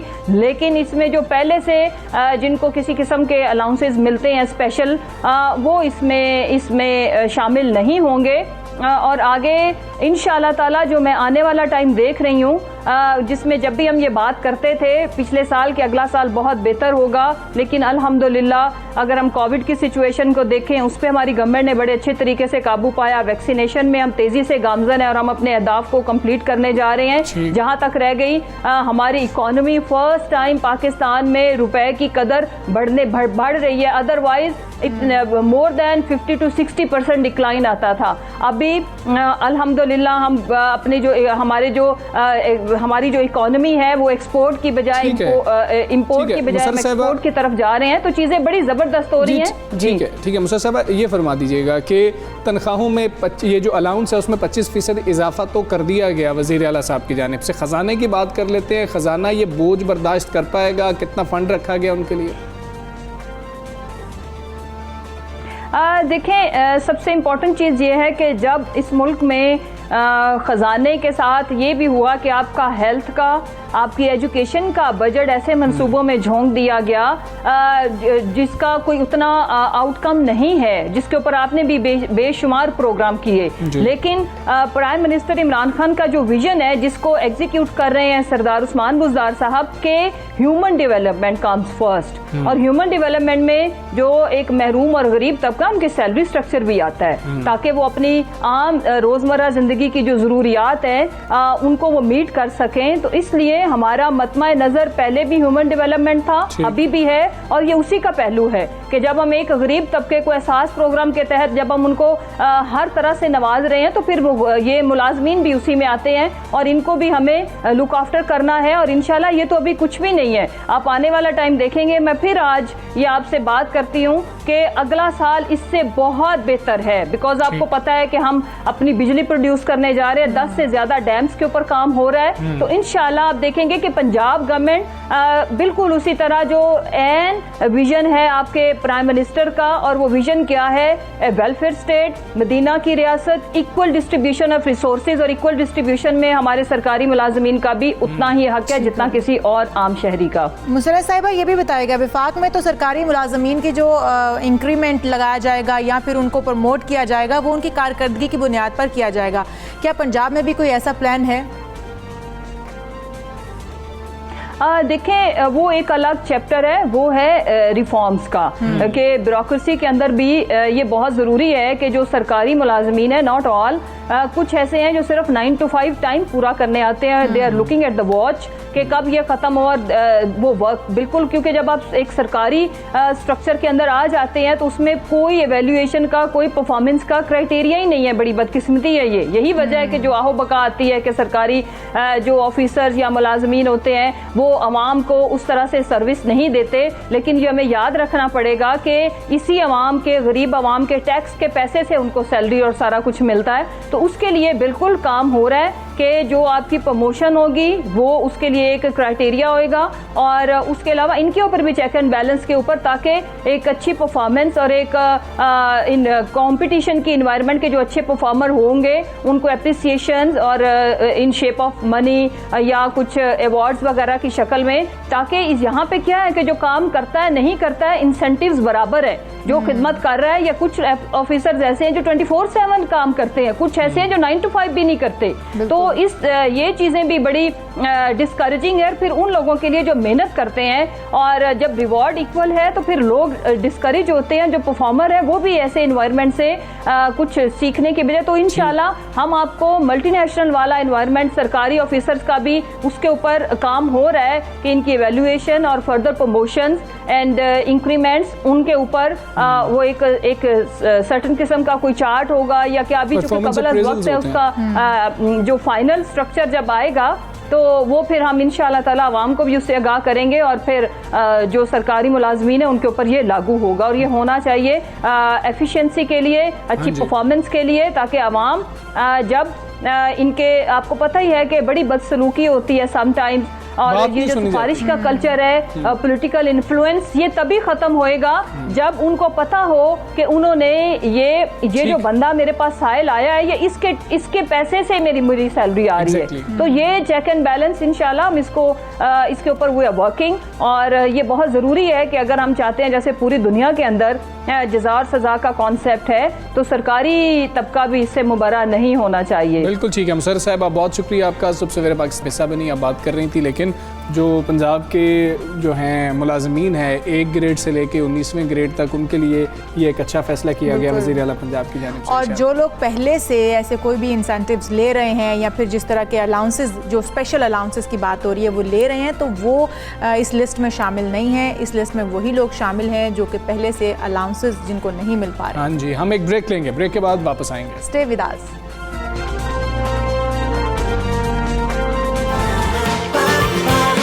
सुबह सवेरे पाकिस्तान, सुबह सवेरे पाकिस्तान। चल, हम महंगाई की बात करते हैं। वैसे आमतौर पर महंगाई की बात की जाए तो जो महंगाई का जिन्न है उसने पूरे मुल्क के नाक में दम किया हुआ है, लेकिन शहर कायद की हालत सबसे बुरी है इसके अंदर। जी हाँ, जहाँ मुर्गी की कीमतों को भी पर लगे हैं और वो आसमान से बातें कर रही हैं। सब्जी की बात कर लें, फल की, दूध, दही की, तमाम जो चीज़ें हैं, रोज़मर्रा की जो अशिया हैं इस्तेमाल की, महंगे दामों बेची जा रही हैं, मगर कोई पूछने वाला ही नहीं है। कराची में एक मसला ये भी है कि सिंध सरकार कहीं पर कंट्रोल करती हुई नजर आती ही नहीं है। हाँ जी, हर कोई अपनी मनमानी कर रहा है। शहर में सरकारी निर्ख और हैं, मार्केट के निर्ख और हैं, ज़मीन आसमान का इनमें फ़र्क है। और अगर हम बात करें लोगों से तो लोग बात कर देते हैं वफाकी हुकूमत के ऊपर। 18वीं तरमीम के हवाले से कोई सूबाई हुकूमत ये नहीं बताती कि ये जिम्मेदारी भाई हमारी है। क्यों? क्योंकि इसमें उनका फ़ायदा है कि सारी महंगाई का जो है प्रेशर वो वफाक के ऊपर जा रहा होता है, आवाम को उसकी समझ नहीं आ रही होती। सरकारी इदारे महकमा शुमारियात के अदाद शुमार के मुताबिक सिंध की हम बात कर रहे हैं, खाने पीने की सरकारी कीमतों और मंडी की कीमतों में बहुत ज़्यादा फ़र्क पाया जाता है। इसको कंट्रोल करना किसकी जिम्मेदारी है? सूबाई हुकूमत की, ज़िला इंतज़ामिया की। और इसके मुकाबले में अगर हम पंजाब में देखें तो ये फ़र्क सिंध के मुकाबले में बहुत कम है। इसका साफ मतलब ये है कि पंजाब में जो ज़िला इंतज़ामिया है वो फ़ाल है, इसलिए यहाँ जो पंजाब के जो शहरी हैं वो उनको जो नरखनामे हैं वो कदरे बेहतर मिल रहे हैं। उन पर अमल दरामद हो रहा है, अमल दरामद हो रहा है, बेहतर, इससे बेहतर हो रहा है। उस तरीके से पूरा अगर हम कहें कि हो रहा है तो वो किसी भी सूबे में नहीं हो रहा है। एक और अहम बात यह है कि 18वीं तरमीम के बाद महंगाई पर कंट्रोल, जिस तरह से हम आपको बता रहे हैं, सूबाई हुकूमतों की जिम्मेदारी बना दी गई थी, मगर न जाने क्यों सूबाई हुकूमतें अपनी ये जिम्मेदारी पूरी नहीं कर रही और सज़ा आवाम को भुगतना पड़ रही है। और सारा प्रेशर जो है महंगाई का, ये जो नरखनामे हैं इनका भी इवन लोग जो है समझते हैं कि ये भी विफाक का काम है। बिल्कुल ऐसा ही है। हम ताज़ा तर जो सूरत हाल है वो जान लेते हैं। हमारे नुमाइंदे शराज अहमद हमारे साथ ही मौजूद हैं। शराज अहमद, बताइएगा कराची की सूरत हाल क्या है, इंतज़ामिया इस हवाले से क्या कर रही है? हम देख रहे हैं कि कीमतें जो हैं वो तो आसमान से बातें कर रही हैं, जो प्राइस कंट्रोल अथॉरिटीज़ हैं वो कहाँ पर हैं, वो क्यों मैदान में नज़र नहीं आ रही? जी बिल्कुल, शहर कायद में महंगाई का जिन बेकाबू हो चुका है और इसी वजह से गरीब और मुतवस्सित तबके के लिए 2 वक्त की रोटी का उसूल भी इंतहाई मुश्किल होता चला गया है। शहर में किसी भी चीज़ की अगर बात की जाए, खाने पीने की मुख्तलिफ अशिया जिसमें गोश्त, फल, सब्जियाँ, सभी की कीमतें इस वक्त आसमान से बातें कर रही हैं और हर कोई मन माने निर्खों पर अशिया खरोनोश फ़रोख्त कर रहा है। दूसरी जानिब इंतज़ामिया ने सिर्फ अपनी लिस्ट जारी करने के बाद इस सारी जिम्मेदारी से जो है वो बरी जमा हो गए और हम देख रहे हैं कि कहीं भी कराची में प्राइस लिस्टों पर अमल दरामद नहीं हो रहा। ज़मीन और आसमान का फ़र्क हमें प्राइस लिस्ट और मार्केट रेट्स में हमें नज़र आता है। इसकी मिसाल चिकन के हवाले से हम देख सकते हैं कि चिकन की जो सरकारी निर्ख है वो 214 रुपये किलो है, जबकि मार्केट में चिकन इस वक्त 550 रुपये किलो हो चुका है। और ऐसे में गरीब और मुतवस्सित तबका जो गोश्त खरीदना उनके लिए मुश्किल होता था और वो 250 से 300 रुपये किलो मुर्गी खरीद लिया करते थे, अब उनके लिए वो खरीदना इंतहाई मुश्किल हो गया है। दूसरी जानिब दूध की सरकारी निर्ख 94 रुपये लीटर है, मार्केट में 130 रुपये लीटर के हिसाब से इस वक्त दूध फरोख्त हो रहा है। इसी तरह सब्जियों की अगर बात की जाए तो 10 से 20 रुपये का फ़र्क जो है वो हमें नज़र आ रहा है। कोई भी सब्जी, मौसमी सब्जी उठा ली जाए उसकी कीमत 100 से 120 रुपये, जबकि कई सब्जियां 150 रुपये किलो तक बिक रही हैं और शहरियों के लिए आज़ाब का बायस बन रही है। इसी तरह दालों की अगर बात की जाए तो शहर कायद में इस वक्त दालें जो जिसे गरीब की ग़िज़ा कहा जाता है वो भी उसकी रसद से दूर हो गई है, क्योंकि इस वक्त सिर्फ चने की दाल जो है मार्केट में 160 रुपये किलो है, जबकि माश और मसूर की दाल जो है 260 रुपये किलो के हिसाब से बिक रही है। जबकि सरकारी निर्खनामों में इसकी कीमत 40 से 50 रुपये कम है, लेकिन इसके बावजूद इम्प्लीमेंटेशन कहीं पर भी हमें दिखाई नहीं देता। जब भी मीडिया पर या इस तरह का शोर शराबा होता है, प्रेशर बिल्डअप होता है, सिर्फ और सिर्फ स्टेटमेंट दी जाती है सिंध हुकूमत की जानिब से और ज़िला इंतज़ामिया की जानिब से, और अमलन इक़दाम हमें कहीं भी दिखाई नहीं देते, हमें कहीं पर भी नज़र नहीं आ रहे। और जिस तरह से आप रेट्स बता रहे हैं, अच्छा खासा फ़र्क है। मनमानी कीमतें जो हैं वो वसूल की जा रही हैं, मनमाने नर्ख जो हैं वो आवेज़ा भी कर दिए गए हैं और वो वसूल भी किए जा रहे हैं। शराज, बहुत शुक्रिया। यही सूरत हाल जो है इसी पर हम लेंगे। सिंध असम्बली में अपोजिशन लीडर पाकिस्तान तहरीक इंसाफ के रहनुमा हलीम आदिल शेख साहब हमारे साथ मौजूद है। शेख साहब अस्सलाम वालेकुम, गुड मॉर्निंग। हमने कराची में ये अभी हमें शराज भी बता रहे थे कि सरकारी निर्ख और हैं, मार्केट के निर्ख और हैं, ज़मीन आसमान का फ़र्क है। क्या असम्बली के अंदर इन मामलात पर बात नहीं होती? मतलब अपोजिशन क्या कर रही है सिंध हुकूमत को इस तरफ तवज्जो दिलाने के लिए? देखिए जी, हम तो तवज्जो दिलाओ नोटिस ही देते रहते हैं और इसी चक्कर में आपने देखा कि पिछले दिनों में जेल तक चला गया था। सिंध हुकूमत अपने सिस्टम को, सिंध में क्रिमिनल गवर्नेंस है, गवर्नेंस नाम की कोई चीज़ नहीं है। जो पंजाब में रेट्स हैं सिंध में उससे बहुत ज़्यादा है, चूँकि इनका कोई सिस्टम नहीं है। यहाँ अगर आपने 6 रुपए की चीज़ 60 रुपए में बेचनी है, 20 रुपए सिंध गवर्नमेंट के किसी भी एहलकार को दे दो, ऐसा सिस्टम बना हुआ है। अगर आप किसी पटवारी को 20 रुपए देते हैं, इकट्ठे कर के आखिरी वक्त तक वो उसका हिस्सा CM हाउस और बिलावल हाउस तक पहुँच जाता है। तो हमने बहुत दफ़ा असेंबली में, आपको मेरी तकारीर याद होगी, हमारी कॉन्फ्रेंसेज याद होंगी, हमारे मुजाहरे याद होंगे, लेकिन सिंध गवर्नमेंट के कान पे जू नहीं रेंगती। वो सिर्फ ये महंगाई कराकर 2 साइड से फ़ायदे उठाते हैं। एक से माली फ़ायदा जो कि उनको भत्ते की सूरत में मिलता है, दूसरा सियासी फ़ायदा जो हमें वो हमारी बैशिंग करके, हमें गालियाँ दे के वो पॉलिटिकली हासिल करते हैं। ये है इनकी समझिए कि कार्रवाई। हमने बहुत दफ़ा कोशिश की है कि कीमतों को कंट्रोल करना सिंध गवर्नमेंट के अफसरान का काम। शेख साहब, 18वीं तरमीम की तो हम बात करते हैं, लेकिन हम देखें तो सूबाई हुकूमत ये कहती है कि महंगाई की जिम्मेदारी जो है वो विफाक पर भी उतनी ही आयद होती है। आप क्या कहते हैं? जी बिल्कुल, अगर कोई महंगाई ऐसी है कि जो इस्लामाबाद समेत चारों सूबों में चीज़ें महंगी है तो हम उसके ज़िम्मेदार हैं। और कई ऐसी चीज़ें हैं कि वहाँ महंगाई है, लेकिन अगर कोई चीज़ इस्लामाबाद में, पंजाब में 15 रुपए की है और वही चीज़ सिंध में 25 रुपए की है, तो उसकी ज़िम्मेदार वफाक कहाँ से आ गई?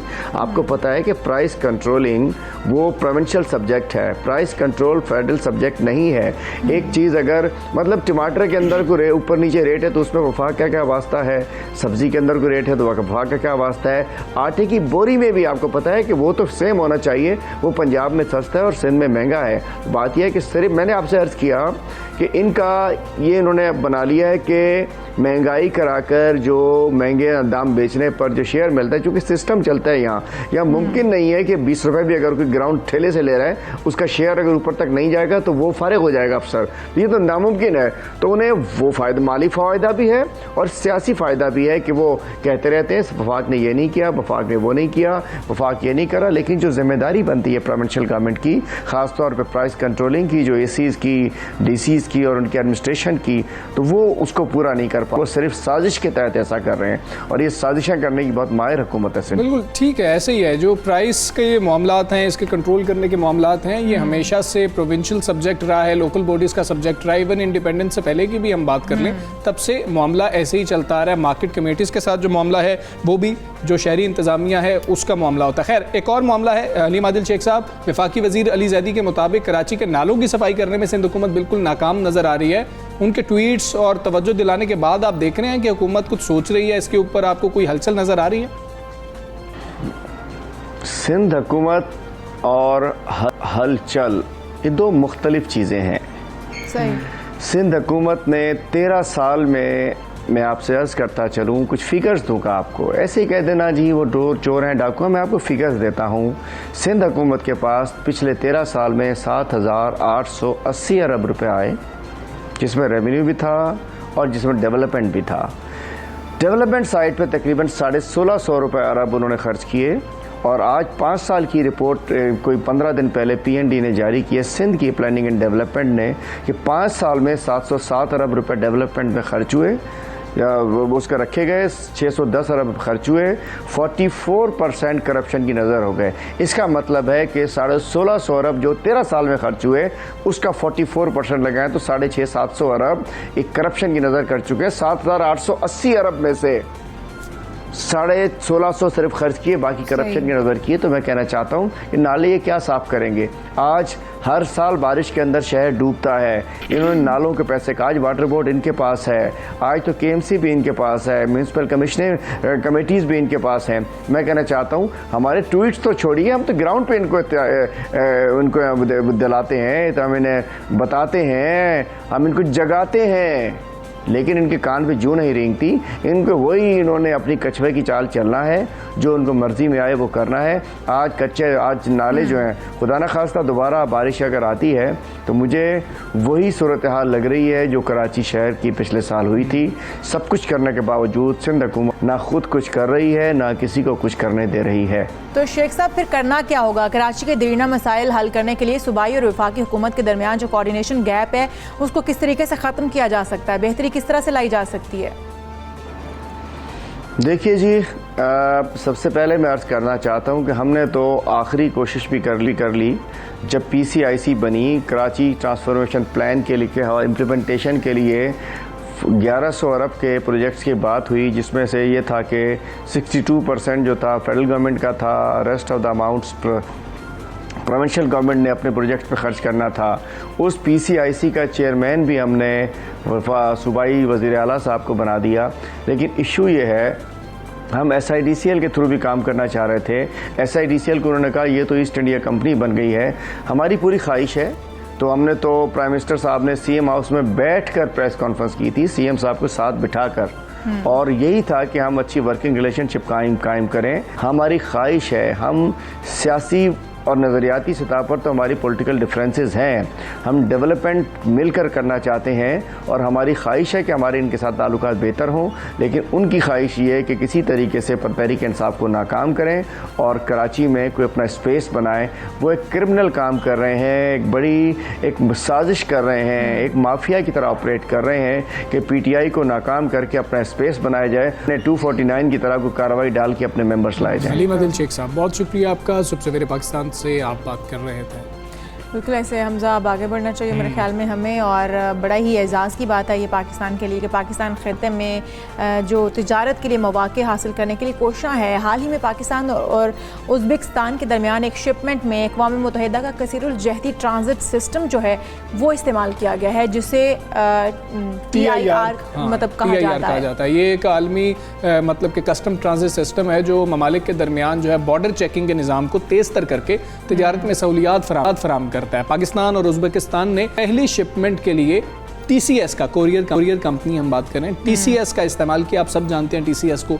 शिपमेंट को आजमाइशी बुनियाद पर अफगानिस्तान के रास्ते उज़्बेकिस्तान ताशकंद भेजा गया। बिल्कुल ऐसा ही है, और शिपमेंट 28 अप्रैल को कराची से रवाना हुई थी और फिर कराची, काबुल तरमीज तिजारती रूट के ज़रिए ये 3 मई ताशकंद पहुंची है। और TCS की पायलट शिपमेंट जो है ये पाकिस्तान और वस्ती एशिया के दरमियान 5 मुजवज़ा आजमाइशी शिपमेंट की सीरीज़ में पहली थी। हाँ, और ऐसे ही है। और ये पायलट जो शिपमेंट्स हैं आलमी ट्रांजिट के लिए मुख्तलिफ मौसर रूट्स की तलाश में मुआविन होगी। और TCS international chamber of commerce की तरफ से इंटरनेशनल रोड ट्रांसपोर्ट यूनियन की इजाज़त के तहत TIR इस्तेमाल करने वाली पहली लाइसेंस याफ्ता कंपनी भी है। इसी पर बात करेंगे हम। हमारे साथ खुद है TCS कोरियर कंपनी के चेयरमैन खालिद अवान साहब। खालिद अवान साहब, अस्सलाम वालेकुम, गुड मॉर्निंग सर। इस ट्रेड रूट की अहमियत हमें बताइएगा, इसका पस मंज़र क्या है, कितनी बड़ी कामयाबी है TCS की है? For the first time Pakistan की हिस्ट्री में एक Pakistani truck and I am proud to say operated by my company TCS Pakistan से अफ़गानिस्तान को अबूर करते हुए उज़्बेकिस्तान पहुँचे। वहाँ हमने वो डिलीवर की और वहाँ से वापसी पे अफ़गानिस्तानी के रास्ते से हमने वो वापस पाकिस्तान के जनूब शहर कराची में हमने वो वहाँ का सामान यहाँ आके डिलीवर किया। इस सिलसिले में ये जो इंटरनेशनल ट्रेड होती है जी, जिसमें कि आपका सामान एक मुल्क से दूसरे मुल्क में बाय रोड जाता है, ये एक प्रॉपर एक ग्लोबल निज़ाम है। और ये ग्लोबल निज़ाम ऐसा है जी कि इसमें इस खित्ते के जो मुल्क हैं अभी तक इस निज़ाम में दाखिल नहीं हुए थे। वही सिस्टम अब माशाल्लाह अल्हम्दुलिल्लाह पाकिस्तान उस निज़ाम के अंदर दाखिल हुआ। दुनिया के 75 ऐसे मुल्क हैं जहाँ के अब हमारा ट्रक ठीक है जिस सामान डिलीवर भी कर सकता है, यहाँ से ला सकता है। अच्छा खालिद साहब, इंटरनेशनल ट्रांजिट ट्रेड के लिए ये चीज़ लाजमी समझी जाती है कि इंटरनेशनल तिजारती प्रोटोकॉल्स और ग्लोबल कस्टम के जो निज़ाम है उसको समझा जाए। कामयाबी के साथ इस मुश्किल मरहले से गुजरना और काम करना कितना मुश्किल होता है? आलमी सतह के ऊपर एक ऑर्गेनाइजेशन है जी, उनका नाम है इंटरनेशनल रोड ट्रांसपोर्ट यूनियन, और वो एक कोलैबोरेशन करते हैं वर्ल्ड कस्टम्स ऑर्गेनाइजेशन के साथ। ये एक अक़वाम मुत्तहिदा का एक शोबा है इंटरनेशनल रोड ट्रांसपोर्ट यूनियन, और ये पूरी दुनिया में इस निज़ाम को एडमिनिस्टर भी करता है और रेगुलेट भी करता है। और सबसे ज़्यादा इम्पॉर्टेंट ये है कि जो सामान जो एक मुल्क से दूसरे मुल्क में जाता है उसमें कस्टम्स की कुछ फॉर्मेलिटीज़ वगैरह होती हैं। वो फॉर्मेलिटीज़ फुलफ़िल करने के लिए आपका कस्टम्स के साथ एक ग्लोबल लिंक होना चाहिए, जिससे कि वो आप कि जितने सामान है उसकी मैनिफेस्टेशन, उसके ऊपर जो ड्यूटीज़ या जो कुछ भी है उसका हिसाब किताब वो सारा हो सके। कस्टम्स जो होता है ओरिजिन कंट्री का, वो उस ट्रक के ऊपर एक सील लगा देता है इलेक्ट्रॉनिकली वेरीफाई करने के लिए, और फिर इलेक्ट्रॉनिक वेरिफिकेशन को फिजिकली वेरीफाई करने के बाद सील कर देता है, और फिर रास्ते में कोई मुल्क उसको खोलता नहीं है, और ट्रक बिल्कुल एक कंट्री से दूसरी कंट्री से और तीसरी चौथी कंट्री सकता है। तो इसका बहुत पोटेंशियल है और ये बहुत बड़ा एक रास्ता खुल गया है। ठीक है सर, ये भी बताइएगा, हम मौजूदा हालात को देखें तो खासे हमें मुश्किल नज़र आते हैं, कोविड की वजह से भी मुश्किल नज़र आते हैं। इन मुश्किल हालात में TCS ने ये जो तारीखी इकदाम सर अंजाम दिया है, ये कामयाबी हुई है, ये कितनी मुश्किल थी? We are the logistics backbone of Pakistan, और ये हमारे लिए एक बिल्कुल एक नेचुरल नेक्स्ट स्टेप है कि हम शोकेस करें face of Pakistan delivering world class service efficiently. To reach to this stage हमारे बहुत ऑर्गेनाइजेशंस और बहुत लोगों की एक्नॉलेजमेंट मैं करना चाहता हूँ। सबसे पहले अपनी हुकूमत की। इसके अलावा जो सबसे बड़ा स्ट्रगल पिछले 25-30 साल का जो है, ये है Pakistan national commission of the international chamber of commerce, और इसमें मैं तारिक रंगूनवाला साहब जिन्होंने हमें इनकरेज किया और हमें ये रास्ता दिखाया, मैं उनको तहे दिल से उनका शुक्रिया अदा करता हूँ। बहुत शुक्रिया आपका। हमारे साथ मौजूद थे चेयरमैन TCS खालिद अवान साहब, और वो बात कर रहे थे तारिक रंगूनवाला साहब की, तो वो भी हमारे साथ मौजूद है। उनको बिल्कुल ऐसा ही है। चेयरमैन पाकिस्तान नेशनल कमेटी ब्राय national chamber of commerce Tariq Rangoonwala sahab हमारे साथ मौजूद हैं। बहुत शुक्रिया सर आपके वक्त का। तारिक रंगून साहब, TCS ने TIR कन्वेंशन के तहत कितनी बड़ी कामयाबी हासिल की और ये कितनी मुश्किल था हासिल करना? ये ज़रूर एक नया संग मील है, ना सिर्फ पाकिस्तान के लिए मगर TCS ने इसमें बड़ी कामयाबी हासिल की है। इन्होंने इस programme United Nations TIR system के अंदर एडमिशन इन्होंने हासिल किया, और फिर ये इस नए सिस्टम के अंदर इन्होंने ऑपरेट करके दिखाया। अब ये जो रिसेंट आपकी जो हुई थी मूवमेंट उज़्बेकिस्तान के थ्रू, इसकी अहमियत ये है कि ये थ्रू अफ़गानिस्तान हुआ, और ये बहुत एक अहम इलाके के लिए एक कदम है, क्योंकि ये अब दिखाता है कि मुल्क सब तावन करेंगे और तिजारत को एक अव्वल दर्जा मिलेगा, और उसमें TCS ने एक बड़ा किरदार अदा किया है। तारिक रंगूनवाला साहब, क्या आप समझते हैं कि पाकिस्तान खित्ते में तिजारत के नए मौके को हासिल करने के लिए दुरुस्त समत पर गामज़न है? पाकिस्तान, मैं समझता हूँ कि इलाकाई तौर पे जैसे कहते हैं ना अमूमन खित्ते के तौर पे, पहले बार ऐसे कानून के तौर, बैनुल-अक़वामी कानून के तौर काम कर रहा है जिसमें सबका हिस्सा है, इसमें सब हिस्सेदार हैं और सब मुत्तफ़िक है। ज़रूर हमारी जो मसनूआत है और जो हमारी ज़रूरियात भी है, जैसे कि अगर कॉटन यार्न में अगर हमें कमी होती है तो वो पूरी हो जाती है, और दीगर कितने और चीज़ें हैं पाकिस्तान में जो हम इसको समझते हैं कि हमारे रोज़मर्रा की ज़रूरत के अंदर होते हैं, वो उधर नहीं मिलती है, और वो ज़रूर इधर से ले जाएंगे। और दूसरा इसके अंदर ये फ़ायदा है कि फिर आप समुद्री इलाकों जो इंपोर्ट का जो माल आता है या एक्सपोर्ट का आता है, वो समुद्री हदूद से भी आमदरफ्त में इनको आसानी पैदा हो जाती है। तो जी ज़रूर, और इसमें पाकिस्तान की अक्सर बात करते हैं कि हमारी जियोग्राफिक लोकेशन वगैरह ये है, मगर इसमें सिस्टमेटिक तौर होता है। तो आई थिंक रीजनली और इकोनॉमिकली हम समझते हैं कि ये पाकिस्तान के लिए बहुत फ़ायदेमंद है, और इसमें अब वक्त लगेगा। वक्त तो नहीं, मैं कहूँगा भाई इसमें प्रैक्टिस मेक्स परफेक्ट वाली बात है। ठीक है। और हम समझते हैं कि जो हमारे हुकूमती इदारे हैं, पाकिस्तान कस्टम्स हैं, दीगर और इदारे हैं उनके तावन, कम्युनिकेशन मिनिस्ट्री और उनकी तरफ से जो तावन हमें मिलेगा वो इस मामला आगे बढ़ेगा और आप ज़रूर मुल्क को फ़ायदा होगा। सर रंग ये बताएगा कि हम लोग हमेशा से, हमारी आदत भी रही है, प्रैक्टिस रही है कि हम मईशत के साथ हर चीज़ को जोड़ते हैं। इस तरह के मंसूबे से मुल्क की मईशत पर क्या मुस्बत असरात मुरतब होंगे? मैं समझता हूँ कि तिजारत अगर ये पूरा खुल जाता है खित्ते की तिजारत, मैं समझता हूँ कि जो आपका तिजारत आप यूरोपियन यूनियन के साथ है उससे कई गुना ज़्यादा हो सकता है और ये तो बहुत खुशखबरी है हमारे लिए। तारिक रंगून वाला साहब, बहुत शुक्रिया आपका। सुबह सवेरे पाकिस्तान से आप बात कर रहे थे। बड़ा संगे मील है, बड़ा माइलस्टोन है जो अचीव किया गया है TCS कोरियर कंपनी की जानिब से। उनके चेयरमैन भी हमारे साथ मौजूद थे, चेयरमैन पाकिस्तान नेशनल कमेटी बराए national chamber of commerce Tariq Rangoonwala sahab भी हमारे साथ मौजूद थे। और तिजारत की बेहतरी के लिए इस तरह के इकदाम बहुत ज़रूरी हैं। और जिस तरह का रूट लिया गया, मुश्किल रूट था, और फिर जिस तरह से कामयाबी से वहाँ पर शिपमेंट की गई, ये यकीनन जो है पाकिस्तान के लिए बड़ा अच्छा कदम था और मईशत के लिए बड़ा अच्छा कदम था। और इंशाल्लाह ताला हम देखेंगे कि इंशाल्लाह वक्त के साथ हमारी तिजारत जो है वो ऑल ओवर द वर्ल्ड जो है वो फैल जाएगी। अच्छा, हम यहाँ पर एक ब्रेक लेंगे, ब्रेक के बाद वापस आएंगे। आपने कहीं नहीं जाना, स्टे विद अस।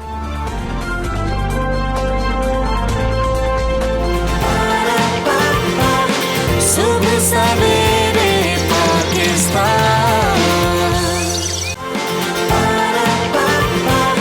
सुबह सवेरे पाकिस्तान। वेलकम बैक टू सुबह सवेरे पाकिस्तान। हम वापस आ चुके हैं और नाज़रीन, पाकिस्तान समेत दुनिया भर में आज सकाफती डाइवर्सिटी का दिन, आलमी दिन मनाया जा रहा है। इस दिन को मनाए जाने का बुनियादी जो मकसद है, दुनिया भर में आबाद जो कौमें हैं वो मुख्तलिफ सकाफ़त से हैं, मज़हब से ताल्लुक़ रखती हैं, उनके मबाइन रवाबत और मुकालमे को फ़रोग़ देना है। हाँ जी, ऐसे ही है। और दुनिया में हर नस्ल और हर मज़हब के लोग आबाद हैं, जिनके नस्ली और मजहबी रिवायात, तौर तरीके हैं, मुख्तलिफ हैं, लेकिन एक ही दुनिया में रहने की वजह से मुतादिद रस्में और सकाफ़त में हमें देखा जाता है कि हमने किसी से ले लिया या गानगत है इसके अंदर।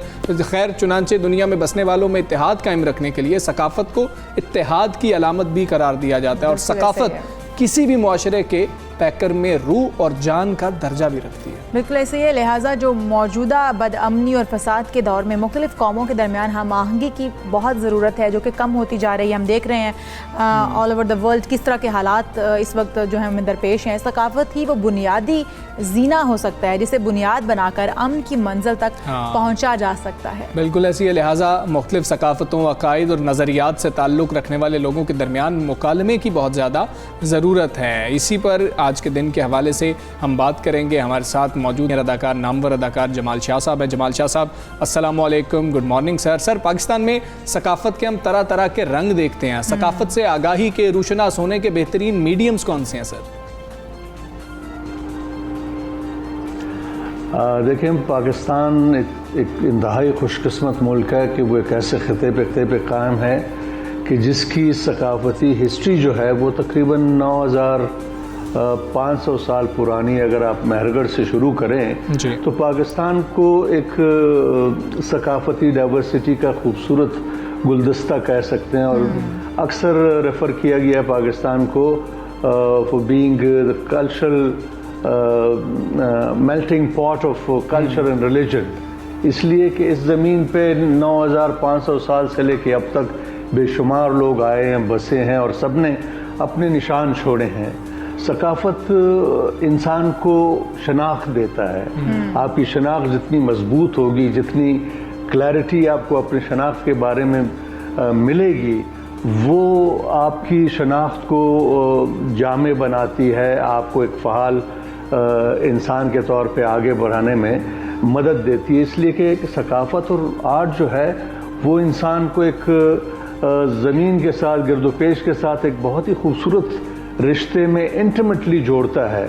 और वो रिश्ता बैक वक्त क्रिएटिव होता है और क्रिटिकल होता है, जिसके मानी ये कि जब आप अपने गिरदोपेश के साथ, ज़मीन के साथ, घर के साथ, वतन के साथ, हिस्ट्री के साथ इंटीमेटली इन्वॉल्व हों, इंगेज्ड हों और इन्फॉर्मेशन आपको मिलती रहे डायरेक्टली, तो आप अपने बारे में क्लियर हो जाते हैं, अपनी ज़मीन के बारे में क्लियर हो जाते हैं, अपने गिरदोपेश के बारे में क्लियर हो जाते हैं आपको पता होता है कि आपकी ज़मीन पे क्या कुछ गुजर चुका है और उसकी खुसूसियात क्या हैं, उसकी खूबियाँ क्या हैं, खामियाँ क्या हैं। तो आर्ट और कल्चर जो है या सकाफ़त जो है वो आपको एक फ़हाल इंसान बनाता है, आपको सखी बनाता है, आपको बहादुर बनाता है। आप जब बहादुर और सखी बन जाते हैं तो आप डाइवर्सिटी की रिस्पेक्ट करने लग जाते हैं। आपके अंदर एक जज्बा पैदा होता है कि आप सिर्फ अपनी न सुने, अपने आप को न देखें, बल्कि हर एक को इज्जत की निगाह से देखें। तो सकाफत चूंकि आपकी शनाख्त को स्ट्रेंथन करता है, इसलिए आपकी वो इनसिक्योरिटी ख़त्म कर देती, वो खौफ ख़त्म कर देती, जिसकी वजह से आप कंजूस हो जाते हैं, एग्रेसिव हो जाते हैं और लूट मार में पड़ जाते हैं। ये खूबी है सकाफत की। जमाल शाह साहब ये भी बताएं, जैसे कि हम देखते हैं कि एक कल्चर, एक सकाफत ही एक इलाके के लोगों को दूसरे इलाकों से मुनफरद बनाती है और यही कल्चर और सकाफत ही है जो हम आहंगी भी पैदा करती है। कितना ज़रूरी है आज के दौर में तालीमी इदारों में इसको राइज करना कि मुल्की और इलाकाई जो सकाफत है उसके बारे में तालीम दी जा सके ताकि बच्चों को पता चल सके। देखें, ये आपने बड़ा ज़बरदस्त सवाल किया और हमारी सबसे बड़ी कमज़ोरी ये है कि हमने अपने निसाब में सबसे पहले तो जो ये हमारी ज़ुबानें हैं, कौमी ज़ुबानें, पश्तो, बलोची, पंजाबी, सिंधी वगैरह वगैरह, जितनी भी आपकी अपनी ज़ुबानें हैं, उनकी तालीम बच्चों को देना इब्तदाई बहुत ज़रूरी है। बच्चों को अपने कल्चर से के बारे में आगाह रखना बहुत ज़रूरी है। जब बच्चे अपने आप को अच्छी तरह से बिल्कुल क्लैरिटी के साथ पहचानने लग जाएं, तो वो दूसरों को भी उसी क्लैरिटी के साथ देखेंगे और उस डाइवर्सिटी को, जो तनव्वु है, उसको एंजॉय करेंगे, अप्रिशिएट करेंगे और उसका मज़ा लेंगे। मतलब पाकिस्तान में कोयटा एक ऐसा शहर है कि जिसमें हर कोयटा के शहरी को कम से कम 6 ज़ुबानें आती हैं।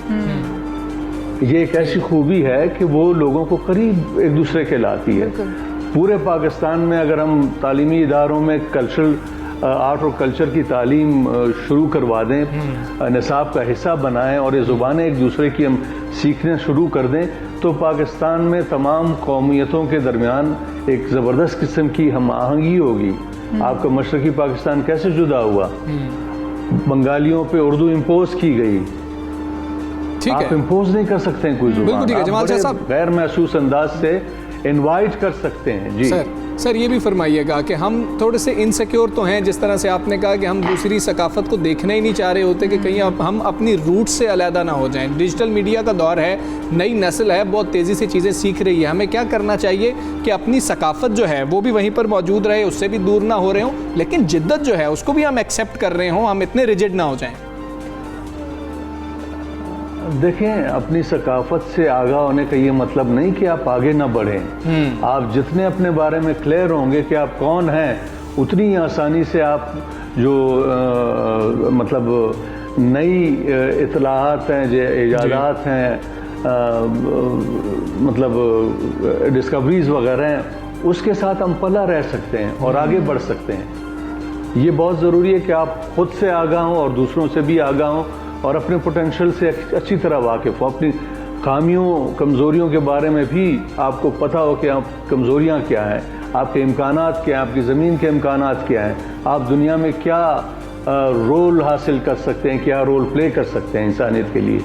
जमाल शाह साहब ये भी बताएंगे, जैसे हम लोग ये समझते हैं कि अगर कोई पश्तून है, कोई पठान है, तो उसी को पश्तो आनी चाहिए, या फिर कोई अगर गोरा है तो उसी को अंग्रेज़ी आनी चाहिए। हम पाकिस्तानी हैं तो हमारी उर्दू ज़ुबान है, हमें उर्दू ही आनी चाहिए। ज़ुबानों पर अबूर हासिल होना कितना ज़रूरी है आजकल के दौर में, जब हम कम्युनिकेट कर सकें दूसरे ममालिक के साथ, दूसरी ज़ुबान के लोगों के साथ। मेरे एक मामू थे, खुदा उन्हें बख्शे, वो 30 साल पूरी दुनिया में रहे, यूरोप में रहे, और उनको 30 से ज़्यादा ज़ुबानें बिल्कुल फ्लुएंटली आती थी। और उन ज़ुबानों की बदौलत उनका जो इल्म था या इंफॉर्मेशन थी या समझ बूझ थी चीज़ों के बारे में, वो बहुत वसी हो चुकी थी और वो बहुत ही फ़हाल इंसान थे। मेरा ख्याल है कि ज़ुबानें सबकी सीखनी चाहिए, क्योंकि हर ज़ुबान बड़ी खूबसूरत है। हर ज़ुबान के साथ एक कल्चरल हेरिटेज अटैच्ड होता है, उसका म्यूज़िक, उसका फोकलोर, उसके खाने, उसके रक्स, उसके मतलब लिबास वगैरह वगैरह, बहुत सारी ऐसी चीज़ें हैं जो इंसान को एक फ़हाल इंसान बनाती है। तो सकाफ़त का या आर्ट और कल्चर का रिलीजन से या मतलब इलाके से ताल्लुक नहीं, क्या उसको कहते हैं, एडवांसमेंट से कोई झगड़ा है ही नहीं। सकाफ़त आपको एक बेहतर इंसान बनाती है। सर ये भी बताइएगा कि हम टूरिज़्म को देखते हैं, आप ट्रैवल करते हैं, आप बहुत कुछ सीख रहे होते हैं, तो टूरिज़्म कितनी मतलब कि की रोल इसमें अदा कर सकता है? टूरिज़्म के कल्चरल डाइवर्सिटी की हम बात कर रहे हैं, मुख्तलिफ लोग आएँ एक साथ रहें, तो उससे कितना फ़ायदा हो सकता है? आप अच्छी चीज़ क्यों दूसरे कल्चर की जो है अपने साथ ले कर वापस अपने इलाके में नहीं जा सकते? देखिए वो एक सेइंग है, सफ़र वसीला है ज़फ़र जी, जिसके मानी ये है कि अगर आप ट्रैवल करेंगे, दूसरी जगहों को देखेंगे, दूसरी सकाफ़तों को देखेंगे तो आपके इल्म में इजाफा होगा। हमारे पास इतना कुछ है पूरी दुनिया को दिखाने के लिए, लेकिन हमने इस तमाम विरसे को एक तो हमने इसकी केयर नहीं की है, और फिर दूसरा ये कि इसको प्रमोट नहीं किया है। हमारे पास जैसे मैंने कहा ना कि 9,500 साल पुरानी सकाफ़त है। मेहरगढ़ से लेके अब तक बेशुमार जो क्या नाम है सिविलाइजेशंस यहाँ गुजरी हैं, उन सब के आसार मौजूद हैं। और फिर हमारी ज़मीन, हमारा ट्रेन जो है वो इंतहाई खूबसूरत है। हमारे मौसम, हर तरह के मौसम है यहाँ, हर तरह के मतलब हमारी म्यूज़िक में डाइवर्सिटी है, हमारे लिबासों में डाइवर्सिटी है, सब कुछ है। ये हम शेयर कर सकते हैं पूरी दुनिया के साथ, लेकिन शर्त ये है कि हमारे जो फैसला करने वाले लोग हैं उनको पता हो कि सकाफ़त क्या है, कल्चर क्या है, आर्ट क्या है और उसकी अफादियत क्या है, उसकी वो कितनी बड़ी नेसेसिटी है। अनफॉर्चुनेटली हमारे डिसीजन मेकर्स जो हैं, जो असम्बलियों में आ जाते हैं, वो इन चीज़ों से नाबलद होते हैं या फिर इसमें इंटरेस्ट ही नहीं लेते हैं। तो ऐसे लोगों को हमें सामने लाना चाहिए जो विजन रखते हों। देखें, सबसे जामे तरीका ये है कि रिप्रेजेंटेशन जो है असम्बलियों में वो बड़ी ट्रांसपेरेंट तरीके से हो। इलेक्टेबल्स को ख़त्म किया जाए, पैसे को ख़त्म किया जाए। जो इंतहाई अहल लोग हैं, काबिल लोग हैं, चाहे वो बहुत गरीब भी हों, उनको मौका मिलना चाहिए कि वो सामने आएँ और इस मुल्क को कुछ कंट्रीब्यूट करें, तभी हम आगे बढ़ सकेंगे। ठीक है सर, एक और चीज़ भी है, बड़ी इसके ऊपर बात होती है, बहस होती है, सेमिनार्स होते हैं कि क्या कोई कल्चर स्टैटिक भी होता है, जमूद का शिकार हो जाता है, या फिर कल्चर तो तब्दील होता रहता है वक्त के साथ, दहाई के साथ, फिर सदी के साथ तब्दील होता रहता है? देखें, कल्चर को तो तब्दील होना है, इसलिए कि कल्चर एक कोई मुर्दा चीज़ नहीं है। हाँ जी, इंसानों की ही प्रोडक्ट है। आप एक दूसरे से मिलेंगे तो बाय प्रोडक्ट्स बनेंगी, बेहतर से बेहतर चीज़ें होंगी। आपकी कल्चरल प्रोडक्ट्स जो हैं वो आपकी हुकूमत के लिए या वतन के लिए एक ज़बरदस्त किस्म की क्रिएटिव इकोनॉमी का ज़रिया बन सकती है। और कल्चर कभी आपको रोकता नहीं है। हाँ, अगर आप कल्चर के बारे में क्लियर ना हो तो फिर आप क़यामत पर परस्त हो जाते हैं और फिर यानी आप दफन ही होते जाते हैं, आगे नहीं बढ़ सकते। ठीक है सर, ये भी बताइएगा, हम तो फिल्मों की बात रखना चाहिए, आंखें खुली रखनी चाहिए। ठीक है, हम फिल्मों की बात करते हैं, ड्रामों की बात करते हैं, ये कैसा मीडियम है अपने कल्चर को उजागर करने के लिए भी, इसको फैलाने के लिए भी? देखें, पूरी दुनिया में सबको पता है कि सिनेमा जो है, फिल्म, वो बेहतरीन और सस्ती तरीन और मोस्ट इफ़ेक्टिव तफरी है।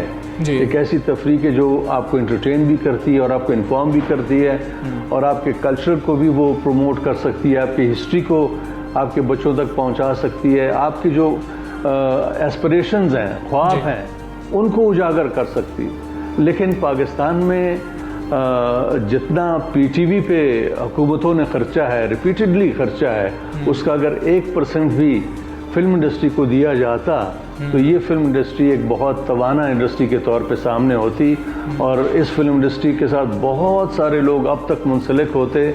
आप अंदाज़ा लगाएं कि 70s तक हमारे पास 1500 सिनेमा हाउसेस थे।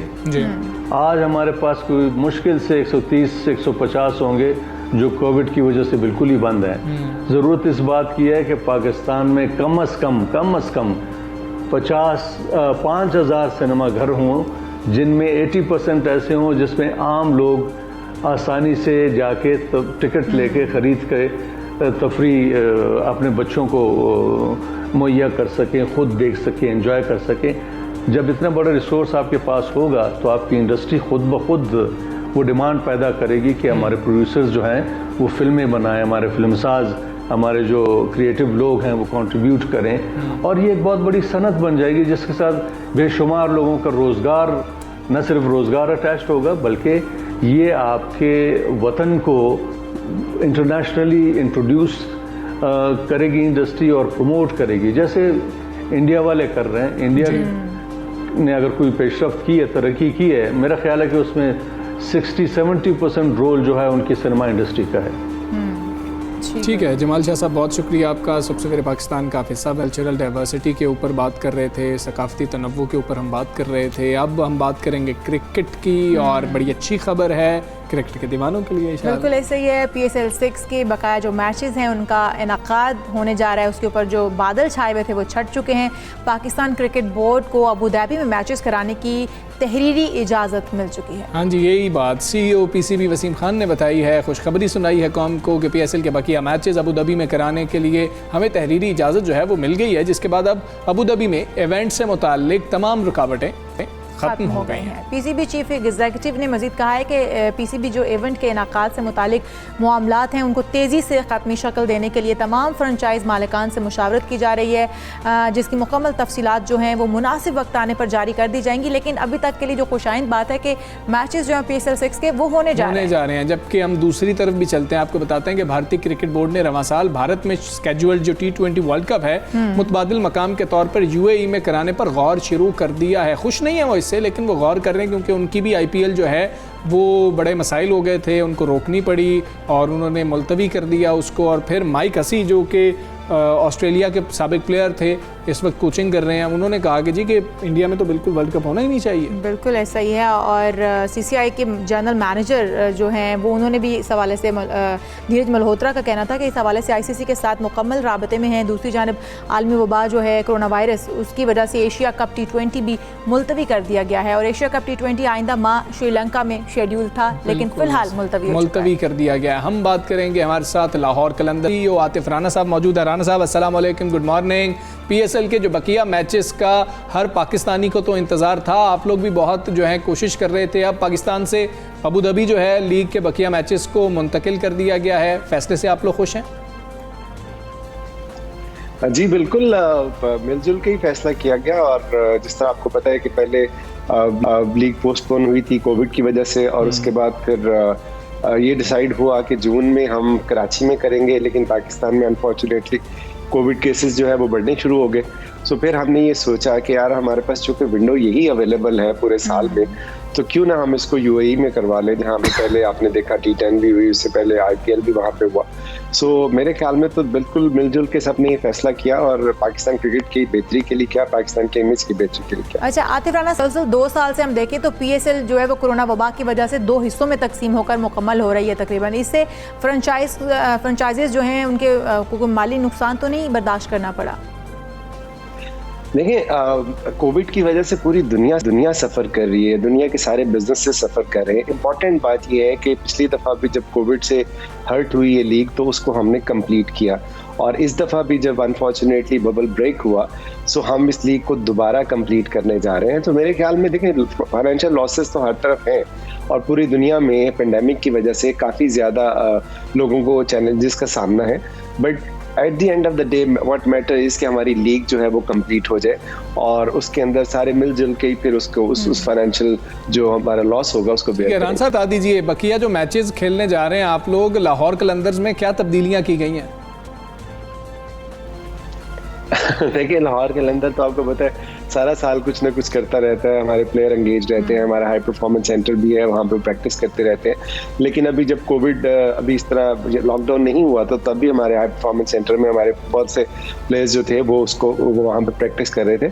सो तैयारी तो पूरी है, जिस तरह बाकी टीमों के साथ है इसी तरह लाहौर कलंदर्स के साथ भी है। और जहाँ तक चेंजेस की बात है तो अभी तक वो फाइनल नहीं हुए। हमने 1-2 जो हमारा रिवाइज ड्राफ्ट हुआ था उसमें हमने 2-3 जो है नए प्लेयर को इंडक्ट किया था, लेकिन अभी ये सिचुएशन ऐसी है कि अभी तक हम ये नहीं कह सकते कि हमारी फाइनल जो 18 होगी वो कितने कौन से प्लेयर होंगे। कुछ तो ऑब्वियसली जो पाकिस्तान टीम के हैं, जो हमारे पाकिस्तान के प्लेयर हैं, वो तो डेफिनेटली होंगे, बट फॉरेन प्लेयर्स में वो राना साहब, PSL 5 और 6 में लाहौर कलंदर्स की कारकर्दगी निस्बतन बेहतर रही है और इस सीज़न के बकिया मैचेस में अच्छा परफॉर्म करने के लिए आप कितने पुरुम्मीद हैं?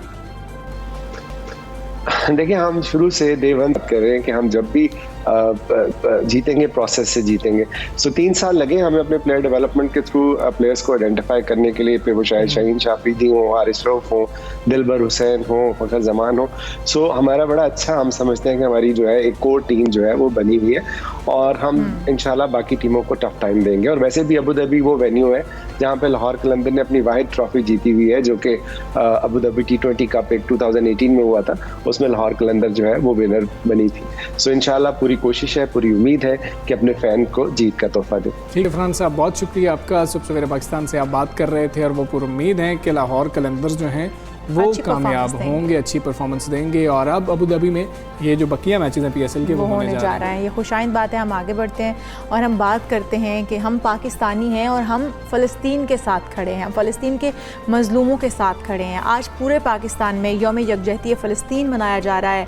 हुकूमत पाकिस्तान और अवाम फ़लस्तीन भाइयों के दुख को अपना दुख समझते हुए ये दिन मना रही है। हाँ जी, निहत्ते और मज़लूम फ़लस्तीनियों से इज़हार यकजहती के लिए मुल्क भर में आज रैलियाँ निकाली जाएंगी, जिनमें फ़लस्तीनियों के सियासी और अखलाकी हिमायत का भरपूर जो है हम मुजाहरा कर रहे होंगे। जमात इस्लामी कराची ने भी इसराइली मुजालिम के ख़िलाफ़ और फ़लस्तीनियों से इज़हार यकजहती के लिए आज शहर भर में यौम एहतजाज मनाने का फ़ैसला किया हुआ है और ऐलान किया हुआ है। बिल्कुल, जबकि इतवार को शारा फैसल पर फ़लस्तीन मार्च किया जाएगा, जबकि ऑल पाकिस्तान अंजुमन ताजरान भी फ़लस्तीनियों से इज़हार यकजहती के लिए आज मुल्क भर की मार्केट्स बंद रखेंगे। उन्होंने ऐलान कर दिया है और ताज रहनुमाओं का ये कहना है कि हुक्मरानों को जगाने की ज़रूरत है। जंग करना पड़ी तो तमाम मुसलमान इकट्ठे होकर चले। हाँ जी, हम देखें ना, आज जुमतुल मुबारक है, ऐलान किया गया था कि हम यौम यकजहती फ़लस्तीन मनाएंगे आज, और दुकानदारों से अपील भी ये की गई है अंजुमन ताजरान की तरफ से कि यहूदी कंपनीज़ की जो मसनूआत हैं उनका मुकम्मल तौर पर बाइकआउट कर दिया जाए। वज़ीर आज़म के मुआविन ख़ुसूसी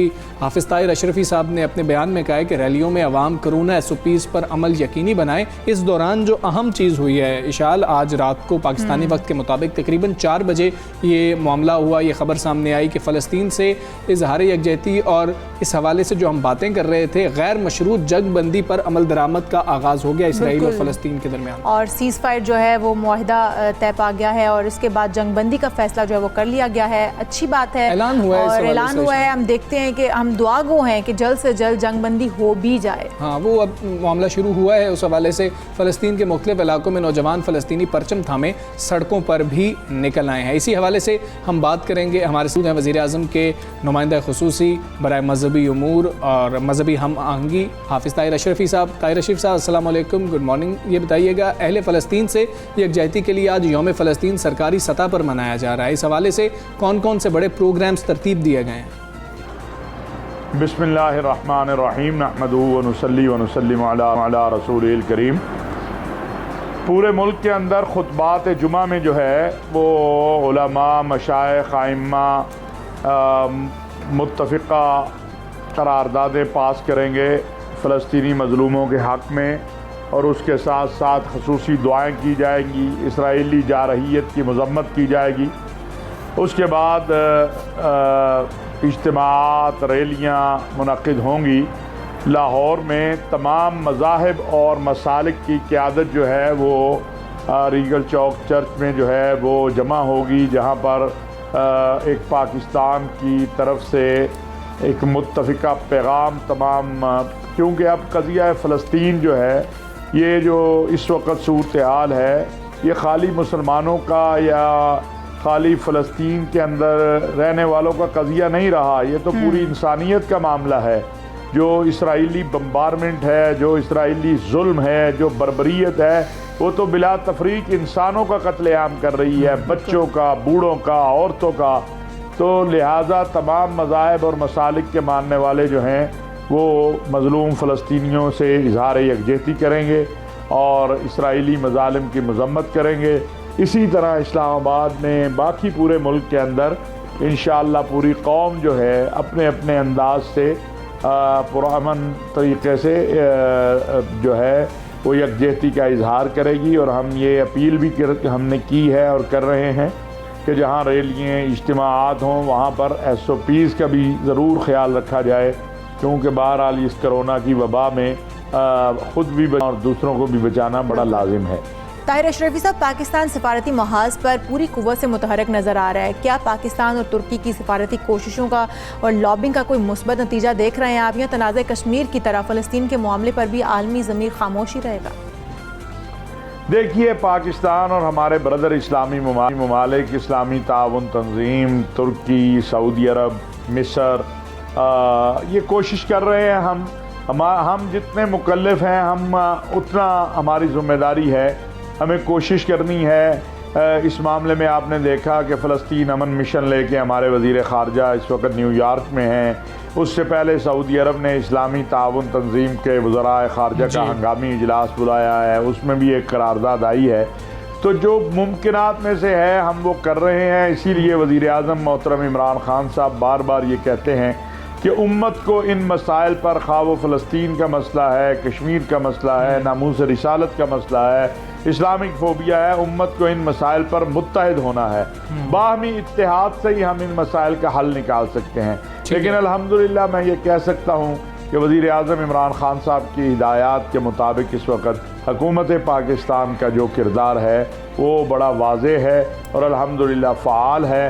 और हमारी जो कोशिश है वो सबसे पहली वो ये है कि एक आज़ाद खुद मुख्तार फ़लस्तीनी रियासत जिसका दारुल खलाफा जो है वो अल-कुद्स शरीफ हो। ठीक है ताहिर अशरफी साहब, आप फ़लस्तीन फिर से भी मिले, आपकी मुलाकात हुई है। अब जगबंदी की भी जो बातें हैं, खबरें सामने आई और हम देख रहे हैं कि जगबंदी भी हो गई है। क्या गज़ा में इमदादी सरगर्मियों के लिए पाकिस्तान का कोई मेडिकल मिशन जो है वो भी जा रहा है? जैसे हमने ईदी फाउंडेशन का भी सुना था, वो चाह रहे थे कि वो वहाँ पर जाए। देखें, फ़लस्तीनी सफ़ीर ये कहते हैं कि अभी तक उनके पास डायरेक्ट कोई इमदाद लेने का हुक्म मौसूल नहीं हुआ। अच्छा। लिहाजा पाकिस्तान की हुकूमत ने, कैबिनेट ने, हमारी वज़ीर आज़म पाकिस्तान की सदारत में ये फ़ैसला किया है कि फ़लस्तीनी मज़लूमीन के लिए इमदाद भेजी जाएगी। वो तिब्बी इमदाद भी है, ग़ज़ाई भी होगी। और इस हवाले से एक मेकनिज़म की ज़रूरत है जो इंशाअल्लाह हुकूमत अगले जो है आज या कल उसके बारे में कोई ना कोई लाए अमल बनाएगी। बाकी पाकिस्तानी कौम का जो जज्बा है उसे सलाम पेश करते हैं। ख़ुद मुझे प्रेसिडेंट फ़लस्तीन और काज़ी उल क़ुज़ात फ़लस्तीन की तरफ से ये कहा गया है कि पाकिस्तान ने हमारे लिए जो कुछ किया है, जो कर रहा है, फ़लस्तीनी कौम, फ़लस्तीन की हुकूमत, फ़लस्तीनी अवाम, उस पर हुकूमत पाकिस्तान और पाकिस्तान की अवाम को सलाम पेश करती है। लेकिन हमने कुछ नहीं किया। जो हमने किया है, अल्लाह बहुत शुक्र। सबसे पहले पाकिस्तान से आप बात कर रहे थे और हम सारों के जज्बात वही हैं, मुस्लिम उम्मा के जज्बात एक से ही हैं। अब जगबंदी की जैसे ही खबरें सामने आई हैं हम सबको इत्मीनान हुआ है, लेकिन जो इसराइली बर्बरियत है उसके ख़िलाफ़ तमाम आलम इस्लाम को और अक़वाम आलम को आवाज़ उठानी और जो तमाम मुस्लिम उम्मा थी उसको हमने एक पेज पर देखा फ़लस्तीन के लिए, वही दर्द महसूस किया तमाम उम्मा ने जो कि उस वक्त फ़लस्तीन पर ढाया जा रहा था, जो वो बर्दाश्त कर रहे थे। इसके साथ ही हम इस उम्मीद के साथ कि जल्द से जल्द वहाँ पर जंगबंदी हो जाए और फ़लस्तीन जो है उसके लोग, उनका दुख जो है वो किसी हद तक कम हो सके। हम आपसे लेंगे इजाज़त। अगले प्रोग्राम में अगली सुबह फिर हाजिर होंगे एक नए प्रोग्राम के साथ, एक नई सोच के साथ। हम दोनों को दीजिए इजाज़त। अल्लाह हाफ़िज़।